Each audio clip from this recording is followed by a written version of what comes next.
For join our free courses எங்கள் இலவச படிப்புகளில் சேர contact 7871461001. WhatsApp only. Send your name and details. WhatsApp மட்டும். உங்கள் பெயர் மற்றும் விவரங்களை அனுப்பவும். வேத காலத்திற்கு பிந்தைய பொருளாதார மாற்றங்களும் புதிய மத இயக்கங்களின் தோற்றமும் ஒரு பகுப்பாய்வு. கி.மு. 6ஆம் நூற்றாண்டு வட இந்தியாவில், குறிப்பாக கங்கைச் சமவெளியில், ஒரு மாபெரும் பொருளாதார புரட்சி ஏற்பட்ட காலம். இரும்பின் பயன்பாடு, விவசாய உபரி மற்றும் நகரமயமாக்கல் ஆகியவை பழைய சமூக கட்டமைப்பை உலுக்கி புதிய சிந்தனைகளுக்கான தேவையை உருவாக்கின. புதிய மத இயக்கங்களின் தோற்றத்திற்கு பொருளாதார மாற்றங்கள் எவ்வாறு காரணமாக அமைந்தன என்பதை பின்வரும் காரணிகள் விளக்குகின்றன. விவசாய பொருளாதாரத்தின் எழுச்சியும் கால்நடை பாதுகாப்பும்.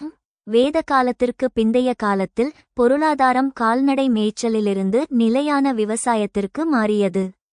இரும்பு கலப்பையின் பயன்பாடு விவசாயத்தை விரிவுபடுத்தியது. முரண்பாடு, விவசாயத்திற்கு காளைகள் மற்றும் மாடுகள் இன்றியமையாதவையாக இருந்தன. ஆனால் வேதகால யாகங்களில் சாக்ரிஃபைசஸ் ஆயிரக்கணக்கான கால்நடைகள் பலியிடப்பட்டன. இது விவசாய பொருளாதாரத்திற்கு பெரும் இழப்பை ஏற்படுத்தியது. புதிய மதங்களின் தீர்வு. பௌத்தம் மற்றும் சமணம் ஆகிய இரண்டு மதங்களும் அகிம்சை நான் வயலன்ஸ் என்ற கொள்கையை வலியுறுத்தின.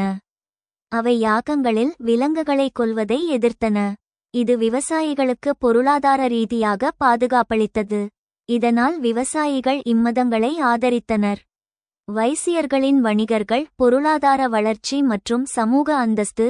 உபரி உற்பத்தி மற்றும் நாணயங்களின் பயன்பாடு பஞ்ச் மார்க்ட் காயின்ஸ் வர்த்தகத்தை வளர்த்தது.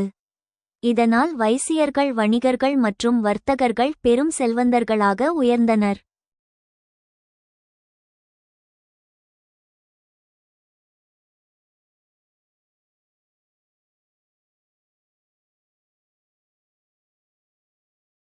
முரண்பாடு, பொருளாதார ரீதியாக அவர்கள் உயர்ந்தாலும் பிராமணிய வர்ண அமைப்பில் அவர்கள் 3ஆம் இடத்திலேயே சத்திரியர்களுக்கும் பிராமணர்களுக்கும் கீழே வைக்கப்பட்டனர்.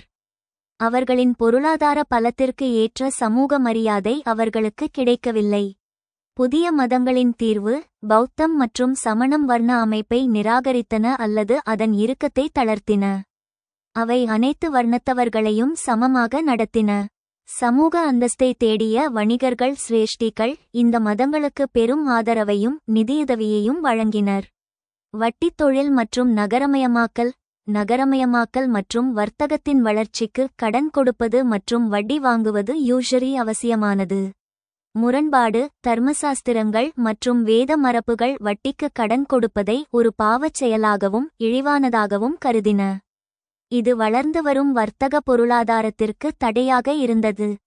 புதிய மதங்களின் தீர்வு. பௌத்தம் மற்றும் சமணம் வட்டித் தொழிலையோ அல்லது இலாபம் ஈட்டுவதையோ கண்டிக்கவில்லை. அவை நகர்ப்புற வாழ்க்கை முறைக்கு ஏற்ற நெறிமுறைகளை கொண்டிருந்தன. இது வர்த்தக வர்க்கத்தை இம்மதங்களின் பக்கம் ஈர்த்தது.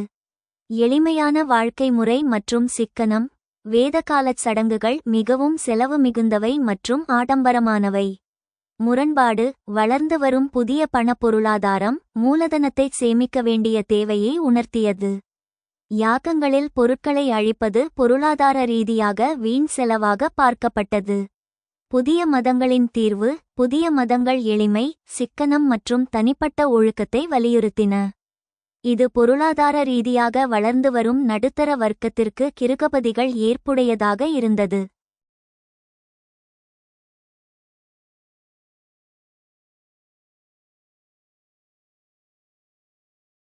முடிவுரை.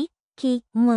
6ஆம் நூற்றாண்டில் புதிய மத இயக்கங்கள் தோன்றியது வெறும் ஆன்மீக தேடல் மட்டுமல்ல, அது அன்றைய பொருளாதார தேவைகளின் எதிரொலியுமாகும். வேத மதம் பழைய மேய்ச்சல் பொருளாதாரத்திற்கு பாஸ்டரல் எக்கானமி ஏற்றதாக இருந்தது. ஆனால் புதிய விவசாயம் மற்றும் வர்த்தக பொருளாதாரத்திற்கு அக்ரேரியன் அண்ட் கமர்ஷியல் எக்கானமி ஏற்றதாக இல்லை. இந்த இடைவெளியை நிரப்பவே அகிம்சை, சமத்துவம் மற்றும் வர்த்தக ஆதரவு கொண்ட சமணம் மற்றும் பௌத்தம் தோன்றின. எனவே பொருளாதார மாற்றங்களே இந்த புதிய மத இயக்கங்களை தோற்றுவிப்பதில் ஒரு முதன்மை மற்றும் தீர்க்கமான பங்கை வகித்தன என்பது முற்றிலும் சரியானது. How far is it correct to say that changes in the post-Vedic economy gave birth to new religious movement in India?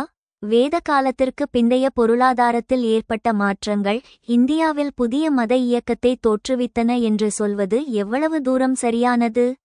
Changes in post-Vedic economy பிந்தைய வேதகால பொருளாதார மாற்றங்கள் urbanization and trade நகரமயமாதலும் வர்த்தகமும் the growth of cities and trade led to the emergence of new economic classes, creating social and economic tensions.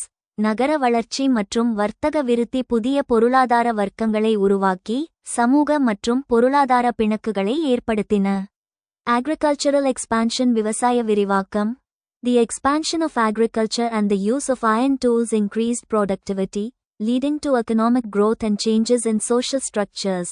விவசாய விரிவாக்கமும் இரும்புக் கருவிகள் பயன்பாடும் உற்பத்தியை அதிகரித்து பொருளாதார வளர்ச்சிக்கும் சமூக அமைப்பில் மாற்றங்களுக்கும் வழிவகுத்தன.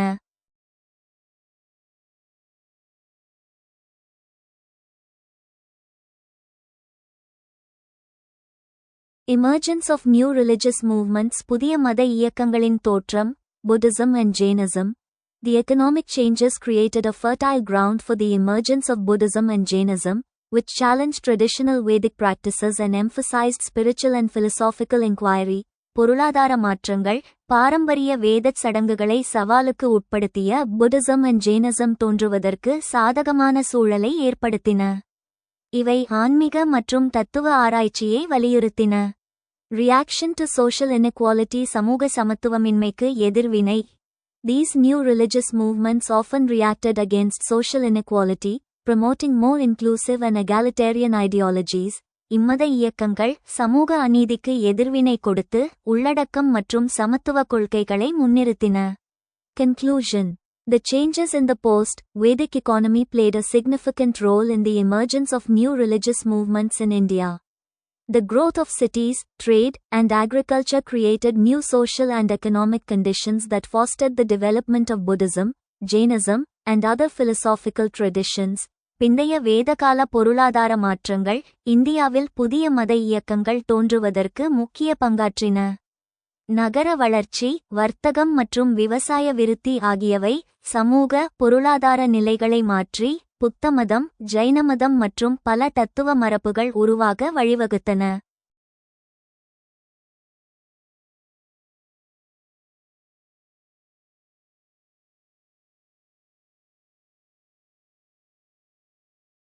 ஸ்ரமண மதங்களின் முக்கியத்துவம் இந்திய வரலாற்றில் ஒரு மாற்றுப்பாதை. கி.மு.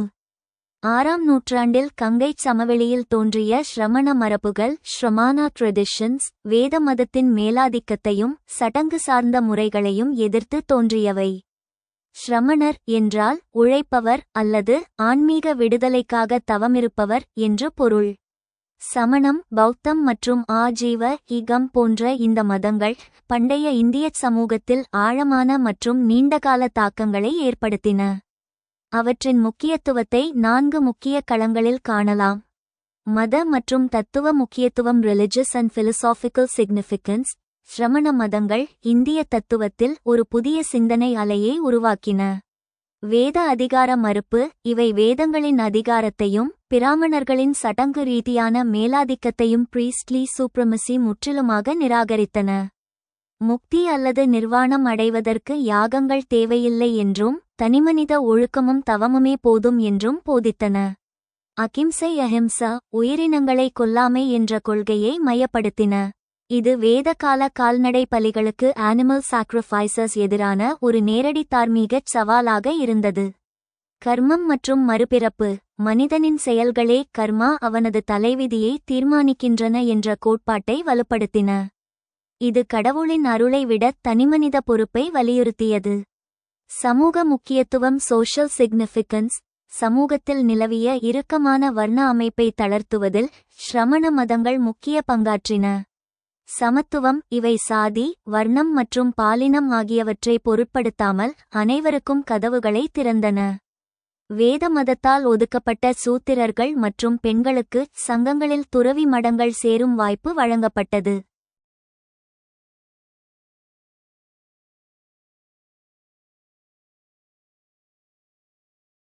வர்ண அமைப்புக்குச் சவால். பிறப்பால் ஒருவர் உயர்ந்தவர் என்ற கருத்தை எதிர்த்து ஒருவரின் செயல்களே குணம் அவரை உயர்ந்தவராக்குகின்றன என்று வாதிட்டன. பொருளாதார முக்கியத்துவம் எக்கனாமிக் சிக்னிஃபிகன்ஸ். சிரமண மதங்கள் வளர்ந்து வந்த புதிய நகரமயமாக்கல் மற்றும் விவசாய பொருளாதாரத்திற்கு ஆதரவாக இருந்தன. கால்நடை பாதுகாப்பு. விவசாயத்திற்கு இன்றியமையாத காளைகள் மற்றும் மாடுகளை யாகங்களில் பலியிடுவதை தடுத்ததன் மூலம் விவசாய பொருளாதாரத்தை பாதுகாத்தன. வணிகர்களின் ஆதரவு. வட்டிக்கு கடன் கொடுப்பதை யூஷரி வேத மதம் பாவமாக கருதியது, ஆனால் சிரமண மதங்கள் அதை தவறாக கருதவில்லை. இதனால் செல்வத்தைச் சேர்ப்பதையும் வணிகத்தையும் ஆதரித்தன. இதன் விளைவாக வைசியர்கள் வணிகர்கள் இம்மதங்களுக்கு பெரும் ஆதரவு அளித்தனர். கலாச்சார மற்றும் இலக்கிய முக்கியத்துவம். Cultural and literary significance. மக்கள் மொழி பயன்பாடு. பிராமண மதம் சமஸ்கிருதத்தை பயன்படுத்திய நிலையில் சிரமண மதங்கள் சாமானிய மக்களுக்கு புரியும் மொழிகளான பாலி பலி மற்றும் பிராகிருதம் பிராக்ரத் ஆகியவற்றில் தங்கள் போதனைகளை பரப்பின. இது இலக்கியத்தை வெகுஜன மக்களிடம் கொண்டு சென்றது. கல்வி நிறுவனங்கள். நாளந்தா, தட்சசீலம், விக்ரமசீலா போன்ற பிற்கால பல்கலைக்கழகங்கள் பௌத்த மடாலயங்களின் விகாரஸ் வளர்ச்சியாகவே உருவெடுத்தன. இவை இந்திய கல்வி முறையில் பெரும் புரட்சியை ஏற்படுத்தின. முடிவுரை. சிரமண மதங்கள் பண்டைய இந்தியாவின் சமூக, மத மற்றும் பொருளாதார தேக்கத்தை உடைத்தெறிந்தன. அவை சடங்குகளை விட மனிதநேயத்திற்கும் பிறப்பை விடச் செயலுக்கும் முன்னுரிமை அளித்தன. அகிம்சை மற்றும் சமத்துவம் போன்ற இவர்களின் கோட்பாடுகள் இந்திய பண்பாட்டின் ஒரு பிரிக்க முடியாத பகுதியாக மாறி பிற்கால இந்து மதச் சீர்திருத்தங்கள் மீதும் ஆழமான தாக்கத்தை ஏற்படுத்தின.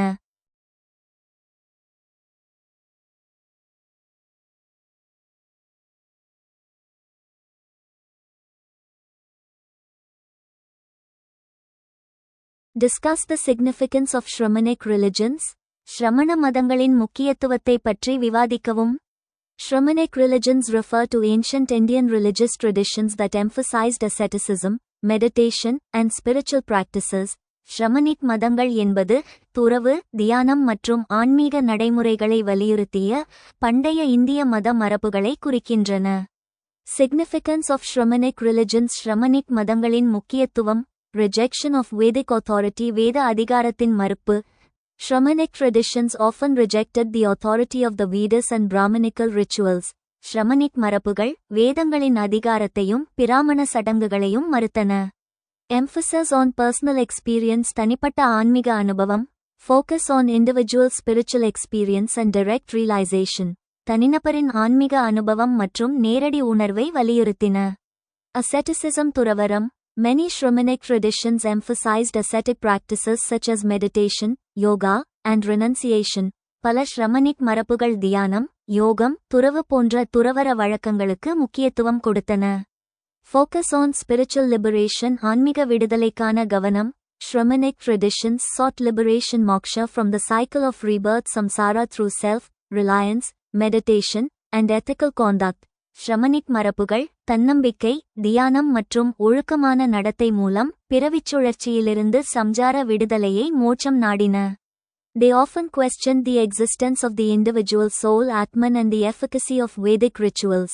அவை தனிநபர் ஆத்மாவின் இருப்பையும் வேத சடங்குகளின் பயனையும் அடிக்கடி கேள்விக்குள்ளாக்கின. Examples of Shramanic religions. ஷ்ரமனிக் மதங்களின் எடுத்துக்காட்டுகள். Jainism, non-violence, non-attachment, and liberation through self-discipline and meditation. அஹிம்சை, பற்றின்மை, சுய ஒழுக்கம் மற்றும் தியானம் மூலம் விடுதலை. Buddhism. புத்தமதம். Four Noble Truths, Eightfold Path, Enlightenment through Ethical Conduct, Mindfulness, and Meditation. நான்கு உன்னத உண்மைகள், 8 மடங்கு பாதை, நெறிமுறை நடத்தை, நினைவாற்றல் மற்றும் தியானம் மூலம் ஞானம். Ajivika Sajivika, believed in fate and karma, emphasized inevitability of suffering and non-attachment.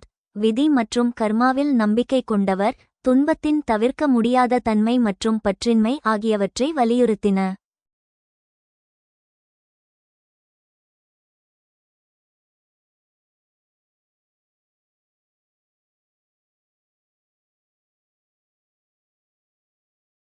Charvakas Lokayatas. Sarvaka Logayada, materialist school, rejected soul, gods, and afterlife.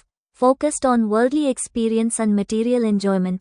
பொருள்முதல்வாத பள்ளி, நிராகரிக்கப்பட்ட ஆன்மா, கடவுள்கள் மற்றும் மறுமை வாழ்க்கை, உலக அனுபவம் மற்றும் பொருள் இன்பத்தில் கவனம் செலுத்தியது.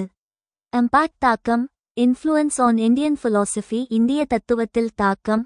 Shramanic traditions deeply influenced Indian philosophy and multiple schools of thought. ஷ்ரமனிக் மரபுகள் இந்திய தத்துவத்தை ஆழமாக பாதித்தன. Alternative to Vedic tradition, வேத மரபுக்கு மாற்று. They provided new perspectives on spirituality and liberation, standing as an alternative to the Vedic order. இம்மரபுகள் ஆன்மீகம் மற்றும் விடுதலையின் புதிய பார்வைகளை வழங்கின.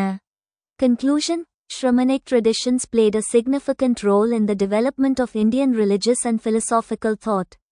They influenced Hinduism and other Indian religions, promoted monasticism, and established non-Brahminical religious communities. இந்திய மத மற்றும் தத்துவ வளர்ச்சியில் ஷ்ரமனிக் மரபுகள் முக்கிய பங்கு வகித்தன.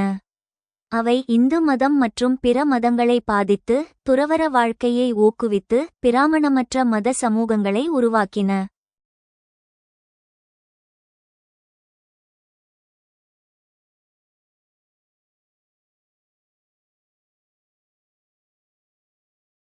ஷ்ரமண மதங்களும் உபனிஷதங்களும், தத்துவார்த்த வேர்கள் மற்றும் தொடர்பு. கி.மு.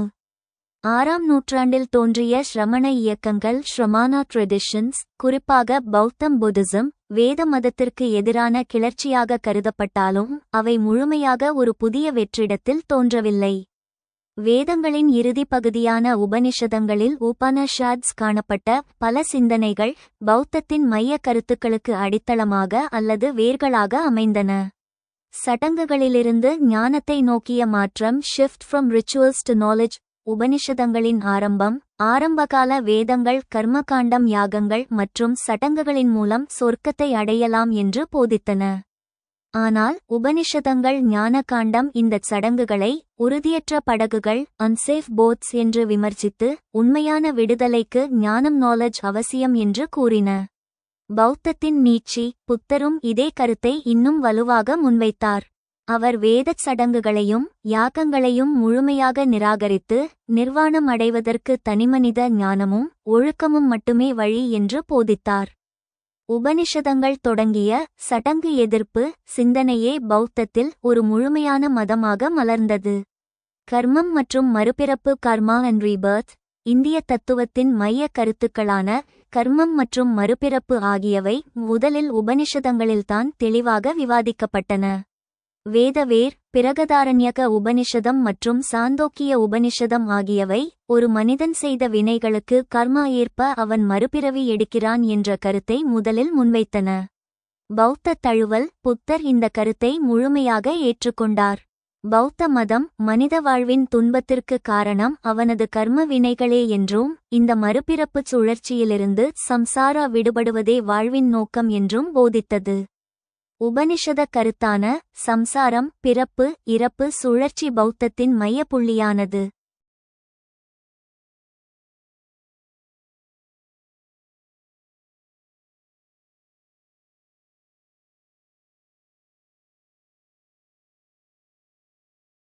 மோட்சம் மற்றும் நிர்வாணம், மோக்ஷர் அண்ட் நிர்வாணா, விடுதலை கோட்பாடு.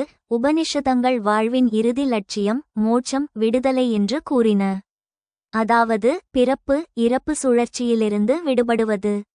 பௌத்தத்தின் வடிவம், புத்தர் இதையே நிர்வாணம், நிர்வாணா, அணைந்து போதல் அல்லது விடுதலை என்று அழைத்தார். சொற்கள் வேறாக இருந்தாலும் ஆசைகளை துறந்து மறுபிறப்பை அறுத்தல் என்ற அடிப்படை தத்துவம் உபனிஷத சிந்தனையிலிருந்தே பெறப்பட்டது. துறவு வாழ்க்கை, ரெனன்சியேஷன், சந்நியாசா, வேதத்தில் மாற்றம். ஆரம்பகால வேத மதம் இல்லற வாழ்க்கையை கிரகஸ்தம் வலியுறுத்தியது.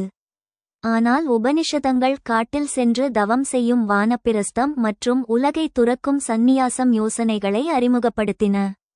முண்டக உபனிஷதம் துறவரத்தை போற்றுகிறது. பௌத்தத்தின் மையம், ஷ்ரமண மதங்கள் இந்த துறவு வாழ்க்கையை தங்களின் அடித்தளமாக மாற்றின. புத்தர் தனது சங்கத்தின் மூலம் துறவரத்தை பிக்குகள் வாழ்க்கை நிறுவனமயமாக்கினார். அகிம்சை கோட்பாடு, கான்செப்ட் ஆஃப் அஹிம்சா, தோற்றம். சாந்தோக்கிய உபனிஷதம் போன்ற சில உபனிஷதங்களில் அகிம்சை, வன்முறையின்மை ஒரு நட்பண்பாக குறிப்பிடப்பட்டுள்ளது. யாகங்களில் விலங்கு பலிக்கு எதிரான குரல்கள் உபனிஷத காலத்திலேயே ஒலிக்கத் தொடங்கின. வளர்ச்சி பௌத்தம் மற்றும் சமணம் இந்த கருத்தை எடுத்துக்கொண்டு அதை தங்கள் மதத்தின் மிக உயர்ந்த அறநெறியாக சுப்ரீம் வர்ச்சு மாற்றின.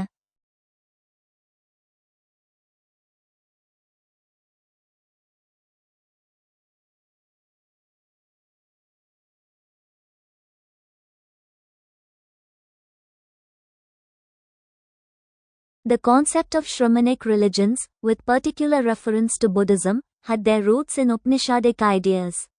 Discuss. குறிப்பாக புத்த மதத்தை குறிக்கும் ஷ்ரமனிக் மதங்களின் கருத்து உபனிஷ கருத்துக்களில் வேர்களை கொண்டிருந்தது. விவாதிக்கவும். Concept of Shramanic religions. Concept of karma கொள்கை. The Upanishads' idea of karma, emphasizing the consequences of actions, is also shared by Shramanic religions, including Buddhism. உபநிடதங்களில் வலியுறுத்தப்படும் கர்ம கொள்கை, செயல்களின் விளைவுகள் பற்றிய கருத்து புத்தமதம் உள்பட ஷ்ரமனிக் மதங்களிலும் காணப்படுகிறது. Cycle of birth and death பிறவி மரணச் சுழற்சி. Both Upanishadic thought and Shramanic religions emphasize samsara cycle of rebirth and moksha liberation. பிறவி மரணம் சம்சாரம் மற்றும் அதிலிருந்து விடுதலை மோட்சம் ஆகிய கருத்துகள் உபநிடத சிந்தனையிலும் ஷ்ரமனிக் மரபுகளிலும் பொதுவாக காணப்படுகின்றன. Rejection of rituals சடங்குகளின் மறுப்பு. Shramanic religions, including Buddhism, rejected ritualistic aspects of Vedic and Upanishadic traditions, emphasizing individual effort and spiritual practice. புத்தமதம் உட்பட ஷ்ரமனிக் மரபுகள் வேத உபநிடத மரபுகளின் சடங்குகளை மறுத்து தனிநபர் முயற்சி மற்றும் ஆன்மீக பயிற்சிக்கு முக்கியத்துவம் கொடுத்தன. New interpretations புதிய விளக்கங்கள். They reinterpreted Upanishadic concepts, adapting them into their own frameworks of philosophy and spirituality. உபநிடத கருத்துக்களை மறுபரிசீலனை செய்து தங்கள் தத்துவ மற்றும் ஆன்மீக அடிப்படையில் புதிதாக வடிவமைத்தன. Buddhism and Upanishadic ideas புத்தமதமும் உபநிடத கருத்துகளும்.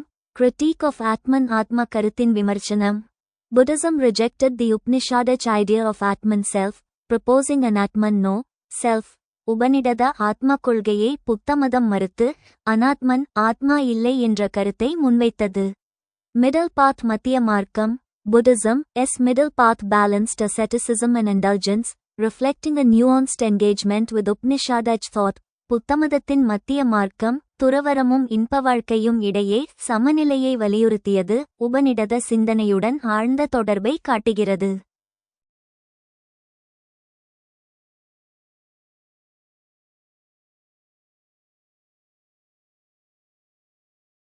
Conclusion. Shramanic religions, including Buddhism, both drew from and critiqued Upanishadic ideas. This engagement highlights the dynamic and evolving nature of ancient Indian thought. புத்தமதம் உட்பட ஷ்ரமனிக் மரபுகள் உபநிடத கருத்துக்களை ஏற்றுக்கொண்டும் விமர்சித்தும் செயல்பட்டன. இது இந்திய பண்டைய சிந்தனையின் மாற்றத்தன்மையையும் வளர்ச்சியையும் வெளிப்படுத்துகிறது. புத்த மதத்தின் எழுச்சி சமூக பொருளாதார காரணிகள் மற்றும் உபனிஷத தாக்கம். கி.மு. 6ஆம் நூற்றாண்டு வட இந்தியாவில் ஒரு கொந்தளிப்பான காலகட்டமாக இருந்தது. வேத மதத்திற்கு மாற்றாக பல புதிய சிந்தனைகள் ஷ்ரமண மரபுகள் தோன்றின, அவற்றில் பௌத்தம் மிகவும் முக்கியமானது. இதன் வெற்றிக்கு சமூக மற்றும் பொருளாதார காரணிகள் வலுவான அடித்தளத்தை அமைத்தன. சமூக மற்றும் பொருளாதார காரணிகள் சோசியோ எகனாமிக் ஃபேக்டர்ஸ். விவசாய பொருளாதாரத்தின் பாதுகாப்பு தேவை. கால்நடை பாதுகாப்பு. இரும்பு கலப்பையின் வருகையால் கங்கைச் சமவெளியில் விவசாயம் பெருகியது. விவசாயத்திற்கு காளைகளும் மாடுகளும் இன்றியமையாதவையாக இருந்தன. முரண்பாடு. வேத மதச் சடங்குகளில் யாகங்களில் ஆயிரக்கணக்கான கால்நடைகள் பலியிடப்பட்டன. இது விவசாய பொருளாதாரத்திற்கு பெரும் அச்சுறுத்தலாக இருந்தது. பௌத்தத்தின் தீர்வு. புத்தர் அகிம்சை நான் வயலன்ஸ் மற்றும் உயிர்கொலை எதிர்ப்பை வலியுறுத்தினார். கால்நடைகளை பாதுகாப்பது விவசாயிகளின் வாழ்வாதாரத்தை பாதுகாப்பதாகும் என்று அவர் போதித்தார். இதனால் விவசாயிகள் பௌத்தத்தை ஆதரித்தனர். வணிகர்களின் வைசியர்கள் ஆதரவு. பொருளாதார வளர்ச்சி. உபரி உற்பத்தி மற்றும் நாணய பயன்பாடு காரணமாக வர்த்தகம் செழித்தது. வைசியர்கள் வணிகர்கள் பெரும் செல்வந்தர்களாக சிரேஷ்டிகள் உயர்ந்தனர். சமூக அந்தஸ்து பொருளாதார ரீதியாக உயர்ந்தாலும் பிராமண ஆதிக்கமுள்ள வர்ண அமைப்பில் வைசியர்களுக்கு 3ஆம் இடமே கிடைத்தது. மேலும் வட்டிக்கு கடன் கொடுப்பதை வேத நூல்கள் கண்டித்தன.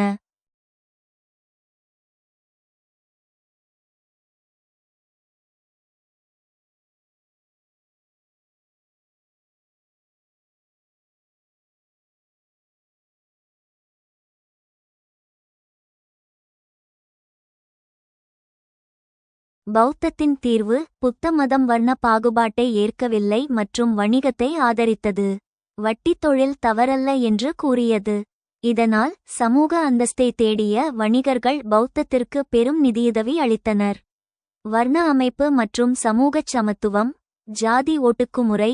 சமூகம் 4 வர்ணங்களாக பிரிக்கப்பட்டு சூத்திரர்கள் மற்றும் பெண்கள் ஒடுக்கப்பட்டனர். வேதக் கல்வி அவர்களுக்கு மறுக்கப்பட்டது. பௌத்தத்தின் தீர்வு புத்தர் தனது சங்கத்தில் துறவி மடம் அனைத்து ஜாதியினரையும் பெண்களையும் ஏற்றுக்கொண்டார்.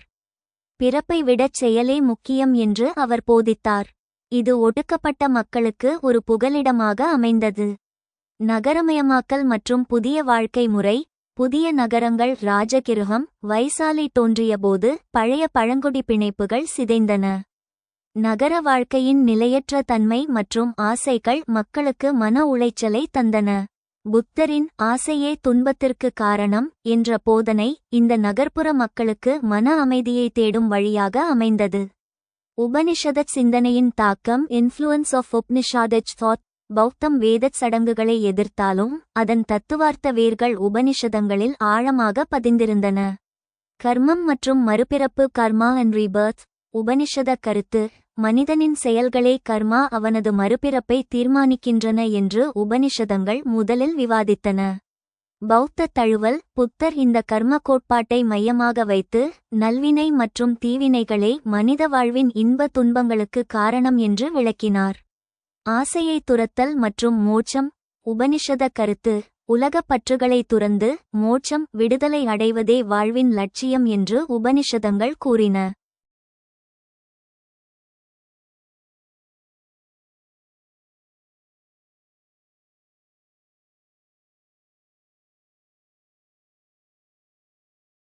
பௌத்த தழுவல் புத்தர் இதையே நிர்வாணா என்று அழைத்தார். ஆசைகளை துறப்பதன் மூலம் மறுபிறப்புச் சுழற்சியிலிருந்து விடுபடலாம் என்ற கருத்து உபனிஷதச் சிந்தனையின் நேரடி நீட்சியாகும். அகிம்சை அஹிம்சா. சாந்தோக்கிய உபனிஷதம் போன்ற சில நூல்களில் அகிம்சை ஒரு அறமாக பேசப்பட்டது. புத்தர் இந்த கருத்தை ஒரு முழுமையான சமூக மற்றும் மதக் கொள்கையாக மாற்றினார். வேறுபாடு டைவர்ஜென்ஸ். உபனிஷதங்கள் ஆத்மா நிரந்தர ஆன்மா மற்றும் பிரம்மம் இறைவன் இருப்பதை வலியுறுத்தின. ஆனால் புத்தர் அனாத்மா நிரந்தர ஆன்மா இல்லை என்ற கொள்கையை முன்வைத்து கடவுள் பற்றிய விவாதத்தை தவிர்த்தார். முடிவுரை பௌத்த மதத்தின் எழுச்சிக்கு அன்றைய விவசாயம் மற்றும் வர்த்தக பொருளாதாரத்தின் தேவைகள் ஒரு புறமும் உபனிஷதங்களின் தத்துவார்த்த புரட்சி மறுபுறமும் காரணமாக அமைந்தன. பழைய வேதச் சடங்குமுறை பொருளாதார வளர்ச்சிக்கு தடையாக இருந்தபோது பௌத்தம் ஒரு நடைமுறை சார்ந்த மற்றும் சமத்துவமான மாற்றாக உருவெடுத்தது. Discuss the social economic factors for the rise of Buddhism. How far was it influenced by Upanishadic thought? புத்த மதத்தின் எழுச்சிக்கான சமூக மற்றும் பொருளாதார காரணிகளை பற்றி விவாதிக்கவும். உபனிஷாத சிந்தனையால் அது எந்த அளவுக்கு பாதிக்கப்பட்டது? சோஷியல் ஃபேக்டர்ஸ் சமூக காரணங்கள். காஸ்ட் சிஸ்டம் ஜாதி அமைப்பு. The rigid caste system led to inequality and discrimination, which Buddhism opposed. கடுமையான ஜாதி அமைப்பு சமத்துவமின்மையும் பாகுபாடும் ஏற்படுத்தியது. இதனை புத்த மதம் எதிர்த்தது. Ritualism and sacrifices சடங்குகள் மற்றும் பலியிடல். Complex Vedic rituals and animal sacrifices were questioned. Buddhism offered a simpler path. சிக்கலான வேத சடங்குகளும் விலங்கு பலியிடலும் விமர்சிக்கப்பட்டன. புத்தமதம் எளிமையான பாதையை வழங்கியது.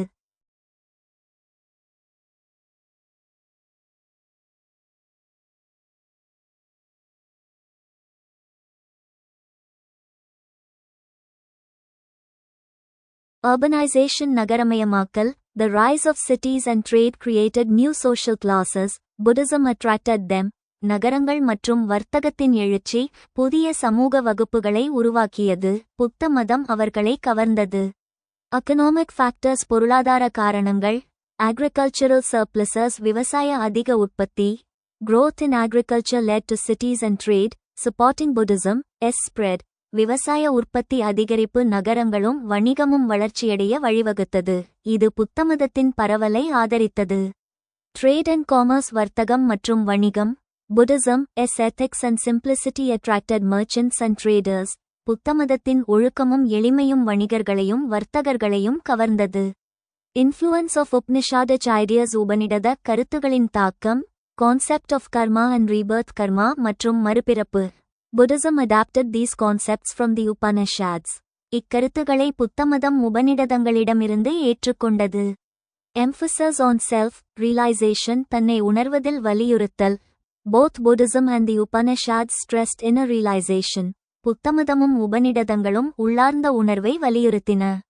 rejection of ritualism சடங்குகளை மறுத்தல். both opposed meaningless rituals. இரண்டும் அர்த்தமற்ற சடங்குகளை மறுத்தன. conclusion. The rise of Buddhism was shaped by social issues: caste, rituals, urbanization and economic changes, agriculture, trade. While it drew from the Upanishads, Buddhism diverged in rejecting the Atman self-concept and promoting the middle path. புத்தமத எழுச்சி சமூக காரணங்கள். ஜாதி, சடங்கு, நகரமயமாக்கல் மற்றும் பொருளாதார மாற்றங்கள் விவசாயம், வணிகம் மூலம் ஏற்பட்டது. உபநிடதங்களின் தாக்கம் இருந்தாலும் ஆத்மா என்ற கருத்தை மறுத்து நடுநிலை பாதையை புத்தமதம் முன்னிறுத்தியது.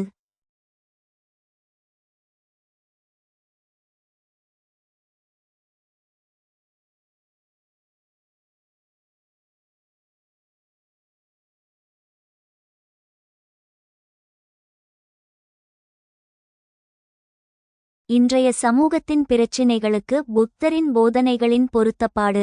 ஒரு விமர்சன பகுப்பாய்வு. கௌதம புத்தரின் போதனைகள் சுமார் 2500 ஆண்டுகளுக்கு முந்தையவை என்றாலும் அவை இன்றும், குறிப்பாக நவீன சமூகம் எதிர்கொள்ளும் தனிப்பட்ட மற்றும் சமூக நெருக்கடிகளுக்கு மிகவும் பொருத்தமான மற்றும் நடைமுறை சார்ந்த தீர்வுகளை வழங்குகின்றன.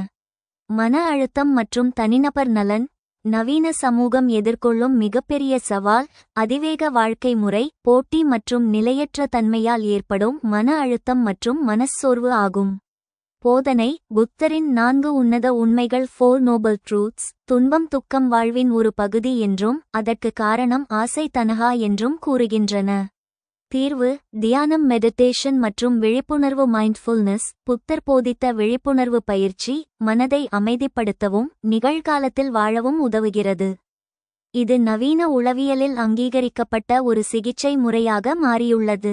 ஆசைகளை குறைத்து திருப்தியுடன் வாழ்வது மன அழுத்தத்தை குறைக்க உதவுகிறது. நுகர்வு கலாச்சாரம் மற்றும் சுற்றுச்சூழல் பாதுகாப்பு. இன்றைய உலகம் அதிகப்படியான நுகர்வு கன்சியூமரிசம் மற்றும் அதனால் ஏற்படும் சுற்றுச்சூழல் அழிவை சந்திக்கிறது.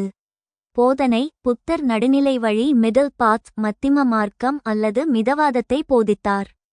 இது தீவிர துறவரத்தையும் தீவிர சுகபோகத்தையும் தவிர்த்து ஒரு சமநிலையான வாழ்க்கையை வலியுறுத்துகிறது. தீர்வு. தேவைக்கு அதிகமாக பொருட்களைச் சேர்க்காமல் எளிமையான வாழ்க்கை வாழ்வது இயற்கை வளங்களைச் சுரண்டுவதை தடுக்கும். அனைத்து உயிரினங்கள் மீதும் அன்பு மைத்ரி காட்டுவது சுற்றுச்சூழல் மற்றும் பல்லுயிர் பாதுகாப்பிற்கு அடிப்படையாகும்.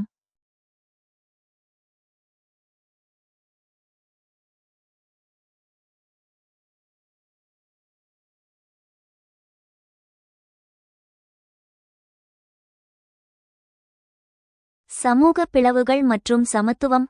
சாதி, மதம், இனம் மற்றும் பாலின அடிப்படையில் சமூகம் பிளவுபட்டுள்ள இன்றைய சூழலில் புத்தரின் சமத்துவ கொள்கைகள் மிகவும் முக்கியமானவை. போதனை. புத்தர் வர்ண அமைப்பையும் பிறப்பின் அடிப்படையிலான உயர்வு தாழ்வையும் நிராகரித்தார். ஒருவர் பிறப்பால் பிராமணர் ஆவதில்லை, செயலால் மட்டுமே ஆகிறார் என்று அவர் கூறினார். தீர்வு. சமூக நீதி மற்றும் மனித உரிமைகளுக்கான போராட்டங்களில் புத்தரின் சமத்துவ கொள்கை ஒரு வழிகாட்டியாக அமைகிறது. இது சாதிய பாகுபாடு மற்றும் இனவெறிக்கு எதிரான ஒரு சக்தி வாய்ந்த கருவியாகும். அம்பேத்கர் பௌத்தத்தை தழுவியது இதற்குச் சிறந்த உதாரணமாகும். வன்முறை மற்றும் உலக அமைதி.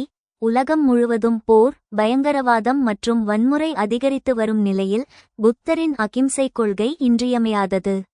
போதனை அகிம்சை அஹிம்சா மற்றும் கருணை கருணா ஆகியவை பௌத்தத்தின் மையக் கொள்கைகள். பகைமையை பகைமையால் வெல்ல முடியாது, அன்பினால் மட்டுமே வெல்ல முடியும் என்பது புத்தரின் வாக்கு. தீர்வு சர்வதேச மோதல்கள் மற்றும் உள்நாட்டுப் போர்களுக்கு தீர்வு காண வன்முறையற்ற பேச்சுவார்த்தை மற்றும் சகிப்புத்தன்மையை வளர்க்க புத்தரின் போதனைகள் உதவுகின்றன. பஞ்சசீல கொள்கைகள் 5 நன்னெறிகள் தனிமனித மற்றும் சமூக அமைதிக்கு அடித்தளமாகும்.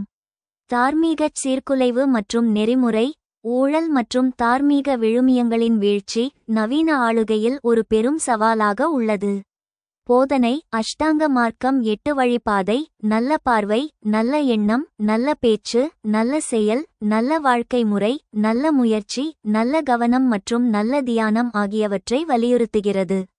தீர்வு தனிமனிதர்கள் மற்றும் தலைவர்கள் இந்த நெறிமுறைகளை கடைப்பிடிப்பது நேர்மையான மற்றும் பொறுப்புள்ள சமூகத்தை உருவாக்க உதவும். இது நல்லாட்சிக்கு குட் கவர்னன்ஸ் வழிவகுக்கும்.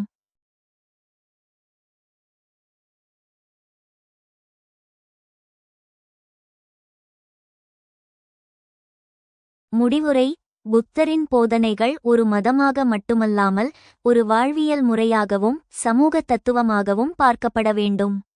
அவரது நடுநிலை வழி அகிம்சை, சமத்துவம் மற்றும் விழிப்புணர்வு ஆகிய கோட்பாடுகள் இன்றைய நவீன உலகின் சிக்கலான பிரச்சினைகளான மன அழுத்தம், சுற்றுச்சூழல் அழிவு, சமூக அநீதி மற்றும் வன்முறை ஆகியவற்றை தீர்ப்பதற்கு தேவையான அறிவுசார் மற்றும் தார்மீக கட்டமைப்பை வழங்குகின்றன. எனவே புத்தரின் போதனைகள் இன்றைய காலகட்டத்திற்கு முன்னெப்போதையும் விட அதிக பொருத்தமானவையாகவும் அவசியமானவையாகவும் உள்ளன. Buddha's teachings to a large extent could be helpful in understanding and resolving the problems of today's society. Analyze critically. இன்றைய சமூகத்தின் பிரச்சினைகளை புரிந்துகொள்வதற்கும் தீர்ப்பதற்கும் புத்தரின் போதனைகள் பெருமளவில் உதவியாக இருக்கும். விமர்சன ரீதியாக பகுப்பாய்வு செய்யுங்கள். Buddha's teachings, which emphasize mindfulness, compassion, and wisdom, offer valuable insights for addressing contemporary societal issues. புத்தரின் போதனைகள் நினைவாற்றல், இரக்கம் மற்றும் ஞானத்தை வலியுறுத்துகின்றன, சமகால சமூக பிரச்சினைகளை தீர்ப்பதற்கு மதிப்புமிக்க நுண்ணறிவுகளை வழங்குகின்றன. Buddha's teachings, mindfulness and meditation. Buddha's teachings on mindfulness and meditation can help individuals manage stress, anxiety, and other mental health issues prevalent in modern society. மனநிறைவு மற்றும் தியானம் பற்றிய புத்தரின் போதனைகள் நவீன சமுதாயத்தில் நிலவும் மன அழுத்தம், பதட்டம் மற்றும் பிற மனநல பிரச்சினைகளை தனிநபர்கள் நிர்வகிக்க உதவும். Compassion and empathy. The emphasis on compassion and empathy can encourage more harmonious relationships and promote social unity.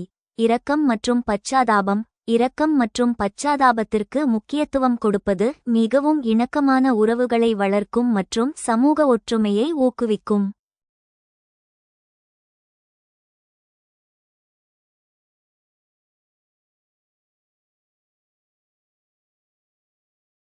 Interdependence. Buddha's teachings on interdependence highlight the importance of considering the well-being of all beings and the environment. ஒன்றுக்கொன்று சார்ந்திருத்தல் பற்றிய புத்தரின் போதனைகள் அனைத்து உயிரினங்கள் மற்றும் சுற்றுச்சூழலின் நல்வாழ்வை கருத்தில் கொள்வதன் முக்கியத்துவத்தை எடுத்துக்காட்டுகின்றன. Resolving the today's social problems. Mental health. Mindfulness and meditation can be effective tools for managing mental health issues, such as anxiety and depression. மனநலம், மனச்செயல்நிலை விழிப்புணர்வு மைண்ட்ஃபுல்னஸ் மற்றும் தியானம், கவலை மற்றும் மனச்சோர்வு போன்ற மனநல பிரச்சினைகளை சமாளிக்க பயனுள்ளதாக இருக்கும். Social conflict. Buddha's teachings on compassion and empathy can help resolve social conflicts and promote understanding among diverse groups. சமூக மோதல்கள். புத்தரின் கருணை மற்றும் பரிவு குறித்த போதனைகள் சமூக மோதல்களை தீர்க்கவும் பல்வேறு குழுக்களுக்கிடையில் புரிதலை மேம்படுத்தவும் உதவும். Environmental sustainability. The emphasis on interdependence can encourage sustainable practices and environmental stewardship. சுற்றுச்சூழல் நிலைத்தன்மை, பரஸ்பர சார்பு இன்டர்டிபெண்டன்ஸ் குறித்த வலியுறுத்தல் நிலைத்தன்மை கொண்ட நடைமுறைகள் மற்றும் சுற்றுச்சூழல் பாதுகாப்பை ஊக்குவிக்கும். Critical analysis. While Buddha's teachings offer valuable insights, their application to modern society requires careful consideration of contemporary contexts and challenges. A nuanced understanding of the teachings and their relevance to specific issues is essential for effective application. புத்தரின் போதனைகள் பல அருமையான அறிவுரைகளை வழங்கினாலும் அவற்றை நவீன சமூகத்தில் பயன்படுத்துவதற்கு காலப்போக்கான சூழல்கள் மற்றும் சவால்களை கவனமாக பரிசீலிக்க வேண்டும். போதனைகளின் ஆழ்ந்த பொருளையும் குறிப்பிட்ட பிரச்சினைகளுக்கான பொருத்தத்தையும் புரிந்து கொள்ளுதல் மிக அவசியமாகும். Conclusion: Buddha's teachings have significant relevance to modern society, offering practical guidance for addressing various challenges. By applying these teachings, individuals and communities can cultivate greater mindfulness, compassion, and wisdom, leading to more harmonious and sustainable living.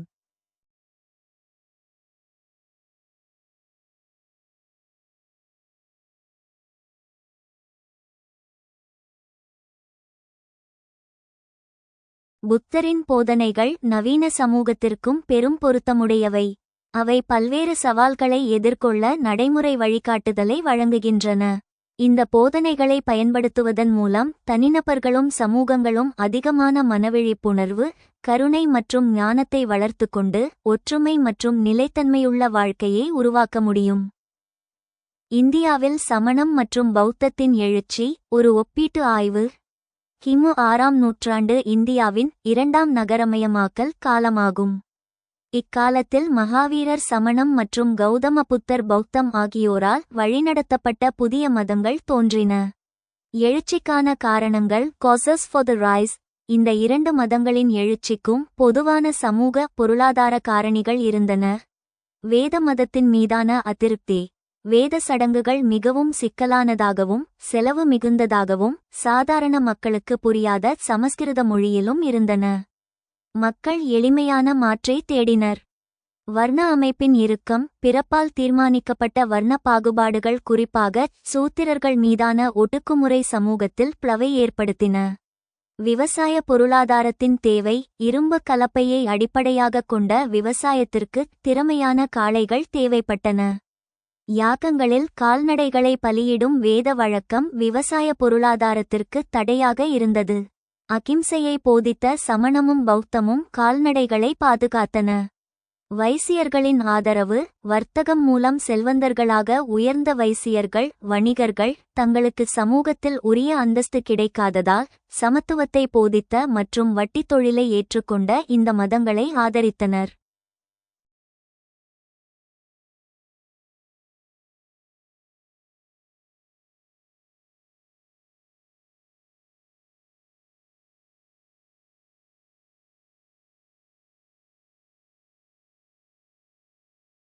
அணுகுமுறையில் ஒற்றுமைகள் கன்வர்ஜென்சஸ். சமணமும் பௌத்தமும் பல அடிப்படை தத்துவங்களில் இணைகின்றன. வேத மறுப்பு. இரண்டு மதங்களும் வேதங்களின் அதிகாரத்தையும் பிராமணர்களின் சடங்கு ரீதியான மேலாதிக்கத்தையும் யாகங்களையும் முற்றிலுமாக நிராகரித்தன. கடவுள் மறுப்பு, அலட்சியம். இரண்டும் படைக்கும் கடவுள் கிரியேட்டர் காட் என்ற கருத்தை ஏற்கவில்லை. உலகின் இயக்கம் இயற்கை விதிகளால் ஆனது என்று நம்பின. கர்மம் மற்றும் மறுபிறப்பு. மனிதனின் இன்ப துன்பங்களுக்கு அவனது முன்வினைகளே கர்மா காரணம் என்றும் ஆசைகளை துறப்பதன் மூலம் பிறப்பு இறப்பு சுழற்சியிலிருந்து விடுபடலாம் மோட்சம், நிர்வாணம் என்றும் நம்பின. சமத்துவம். வர்ணாசிரம ஜாதி முறையை எதிர்த்தன. பெண்கள் மற்றும் சூத்திரர்கள் உட்பட அனைவருக்கும் துறவரம் மற்றும் முக்திக்கு வழிவகுத்தன. அகிம்சை. உயிரினங்களை கொல்லாமை நான் வயலன்ஸ் என்பது இரண்டு மதங்களுக்கும் மையக் கொள்கையாக இருந்தது. அணுகுமுறையில் உள்ள வேறுபாடுகள் டைவர்ஜென்சஸ். ஒற்றுமைகள் இருந்தாலும் தத்துவம் மற்றும் நடைமுறையில் இரண்டு மதங்களும் ஆழமாக வேறுபடுகின்றன. Discuss the rise of Jainism and Buddhism in India. How do the teachings of Buddhism and Jainism intersect and diverge in their approaches? இந்தியாவில் சமணம் மற்றும் பௌத்தத்தின் எழுச்சியை பற்றி விவாதிக்கவும். பௌத்தம் மற்றும் சமண மதத்தின் போதனைகள் அவற்றின் அணுகுமுறைகளில் எவ்வாறு ஒன்றோடொன்று இணைகின்றன மற்றும் வேறுபடுகின்றன. Rise of Jainism and Buddhism. Both Jainism and Buddhism emerged in ancient India as reactions to the Vedic tradition. பண்டைய இந்தியாவில் வேத மரபுக்கு எதிராக Jainism and Buddhism தோன்றின. Critique of Vedic rituals. வேத சடங்குகள் மீது விமர்சனம். Both Jainism and Buddhism rejected the authority of the Vedas and the ritualistic practices of the time. Jainism and Buddhism வேதங்களின் அதிகாரத்தையும் அக்கால சடங்குகளையும் நிராகரித்தன.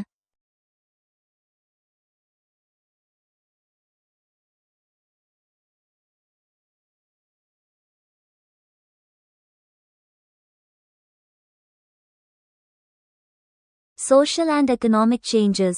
The rise of cities and trade led to the emergence of new social classes, creating a fertile ground for new spiritual movements.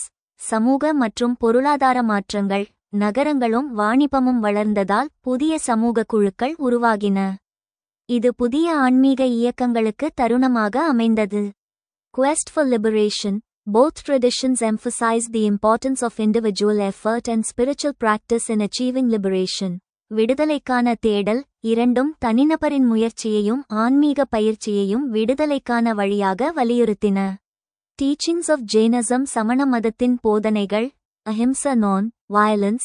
Jainism emphasizes the importance of non-violence and compassion towards all living beings. Ahimsa அகிம்சை எல்லா உயிர்களிடமும் அகிம்சையும் கருணையும் வலியுறுத்துகிறது. Karma and rebirth. Jains believe in the law of karma and rebirth, with the goal of achieving liberation through self-purification. கர்மா மற்றும் பிறவி. கர்மா மற்றும் பிறவியை நம்புகிறது, சுயசுத்திகரிப்பின் மூலம் மோட்சம் அடையலாம். Ascetic practices. Jainism emphasizes the importance of ascetic practices, such as meditation, fasting, and renunciation. துறவரம், தியானம், நோன்பு, துறவு போன்ற துறவறச் செயல்களை வலியுறுத்துகிறது. Teachings of Buddhism. பௌத்தத்தின் போதனைகள். Four Noble Truths. Buddhism is based on the Four Noble Truths, which describe the nature of suffering and the path to liberation. நான்கு அரிய சத்தியங்கள் துக்கத்தின் இயல்பையும் விடுதலையின் பாதையையும் விளக்குகிறது. Eightfold Path. The Eightfold Path provides a practical guide for achieving liberation through right understanding, intention, speech, action, livelihood, effort, mindfulness, and concentration. அரிய அட்டாங்க மார்க்கம். சரியான புரிதல், எண்ணம், பேச்சு, செயல், வாழ்வு, முயற்சி, மனவிழிப்புணர்வு, தியானம் ஆகியவற்றின் வழிகாட்டி. Middle Way. Buddhism emphasizes the importance of the middle way, avoiding extremes of indulgence and asceticism. மத்திய மார்க்கம். அப்பட்டமான அனுபவங்களையும் கடுமையான துறவறத்தையும் தவிர்க்கும் வழி.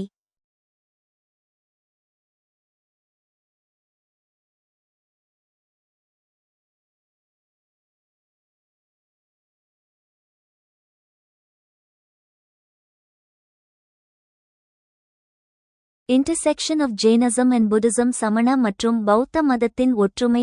Shared critique of Vedic tradition. Both Jainism and Buddhism rejected the authority of the Vedas and the ritualistic practices of the time. வேத மரபின் மீதான பகிரப்பட்ட விமர்சனம் இரண்டும் வேத மரபையும் சடங்குகளையும் நிராகரித்தன. Emphasis on individual effort. Both traditions emphasize the importance of individual effort and spiritual practice in achieving liberation. தனிப்பட்ட முயற்சிக்கு முக்கியத்துவம், தனிநபர் முயற்சியும் ஆன்மீக பயிற்சியும் வலியுறுத்தப்பட்டது. Importance of ethics. Both Jainism and Buddhism emphasize the importance of ethics, including non-violence, compassion, and self-control. நெறிமுறைகளின் முக்கியத்துவம், அகிம்சை, கருணை, சுய கட்டுப்பாடு போன்ற நெறிகளை வலியுறுத்தின. Divergence of Jainism and Buddhism. சமண மற்றும் பௌத்த மதத்தின் வேற்றுமை. Jainism focused only on the common people but Buddhism dependent on the Sangha and its monks. Jainism பொதுமக்களிடம் மட்டுமே கவனம் செலுத்தியது. Buddhism சங்கத்தையும் பிக்குகளையும் சார்ந்தது. The approach to attaining salvation in Jainism was extreme but in Buddhism it is moderate. ஜைனிம்த்தில் மோட்சம் அடையும் வழி கடுமையானது, பட்ஹிம்த்தில் அது மிதமானது. Buddhism rapidly spread to foreign countries but Jainism cannot. Buddhism விரைவில் வெளிநாடுகளுக்கு பரவியது. ஜைனம் அப்படி இல்லை. Jainism believed in the existence of the soul but Buddhism did not. Jainism ஆத்மாவை நம்பியது, Buddhism அதை மறுத்தது. Jainism accepted the existence of gods but Buddhism rejected the concept of God. Jainism தெய்வங்கள் ஏற்றுக்கொண்டது, Buddhism மறுத்தது. Jainism emphasized ahimsa but in Buddhism ahimsa included liberal sentiments and practical behavior. Jainism முழுமையான அகிம்சையை வலியுறுத்தியது, Buddhism நடைமுறைக்கு ஏற்ப அகிம்சையை பின்பற்றியது.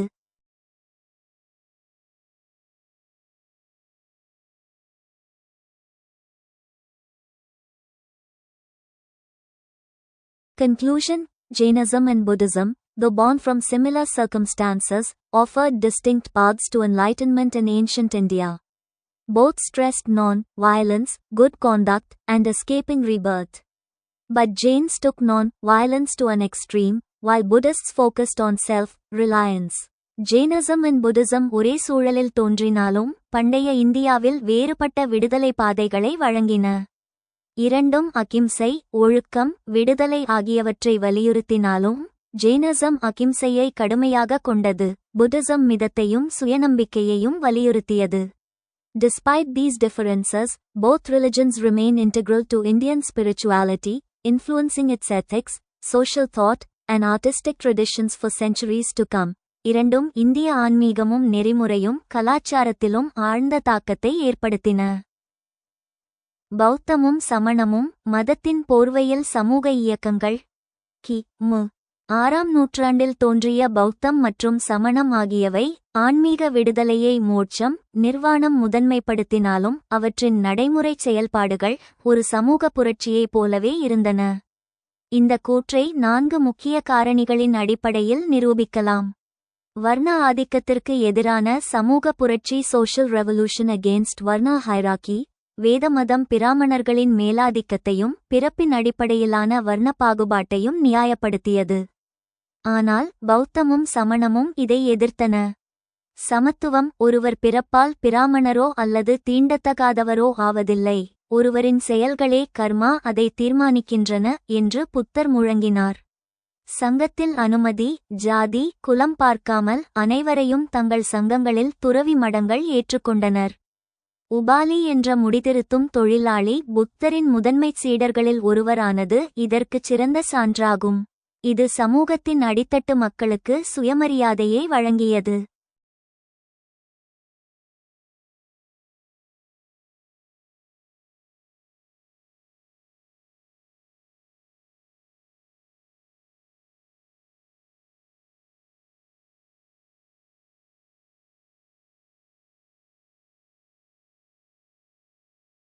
பொருளாதார பாதுகாப்பு இயக்கம், எக்கனாமிக் புரொடெக்ஷன் மூவ்மெண்ட்.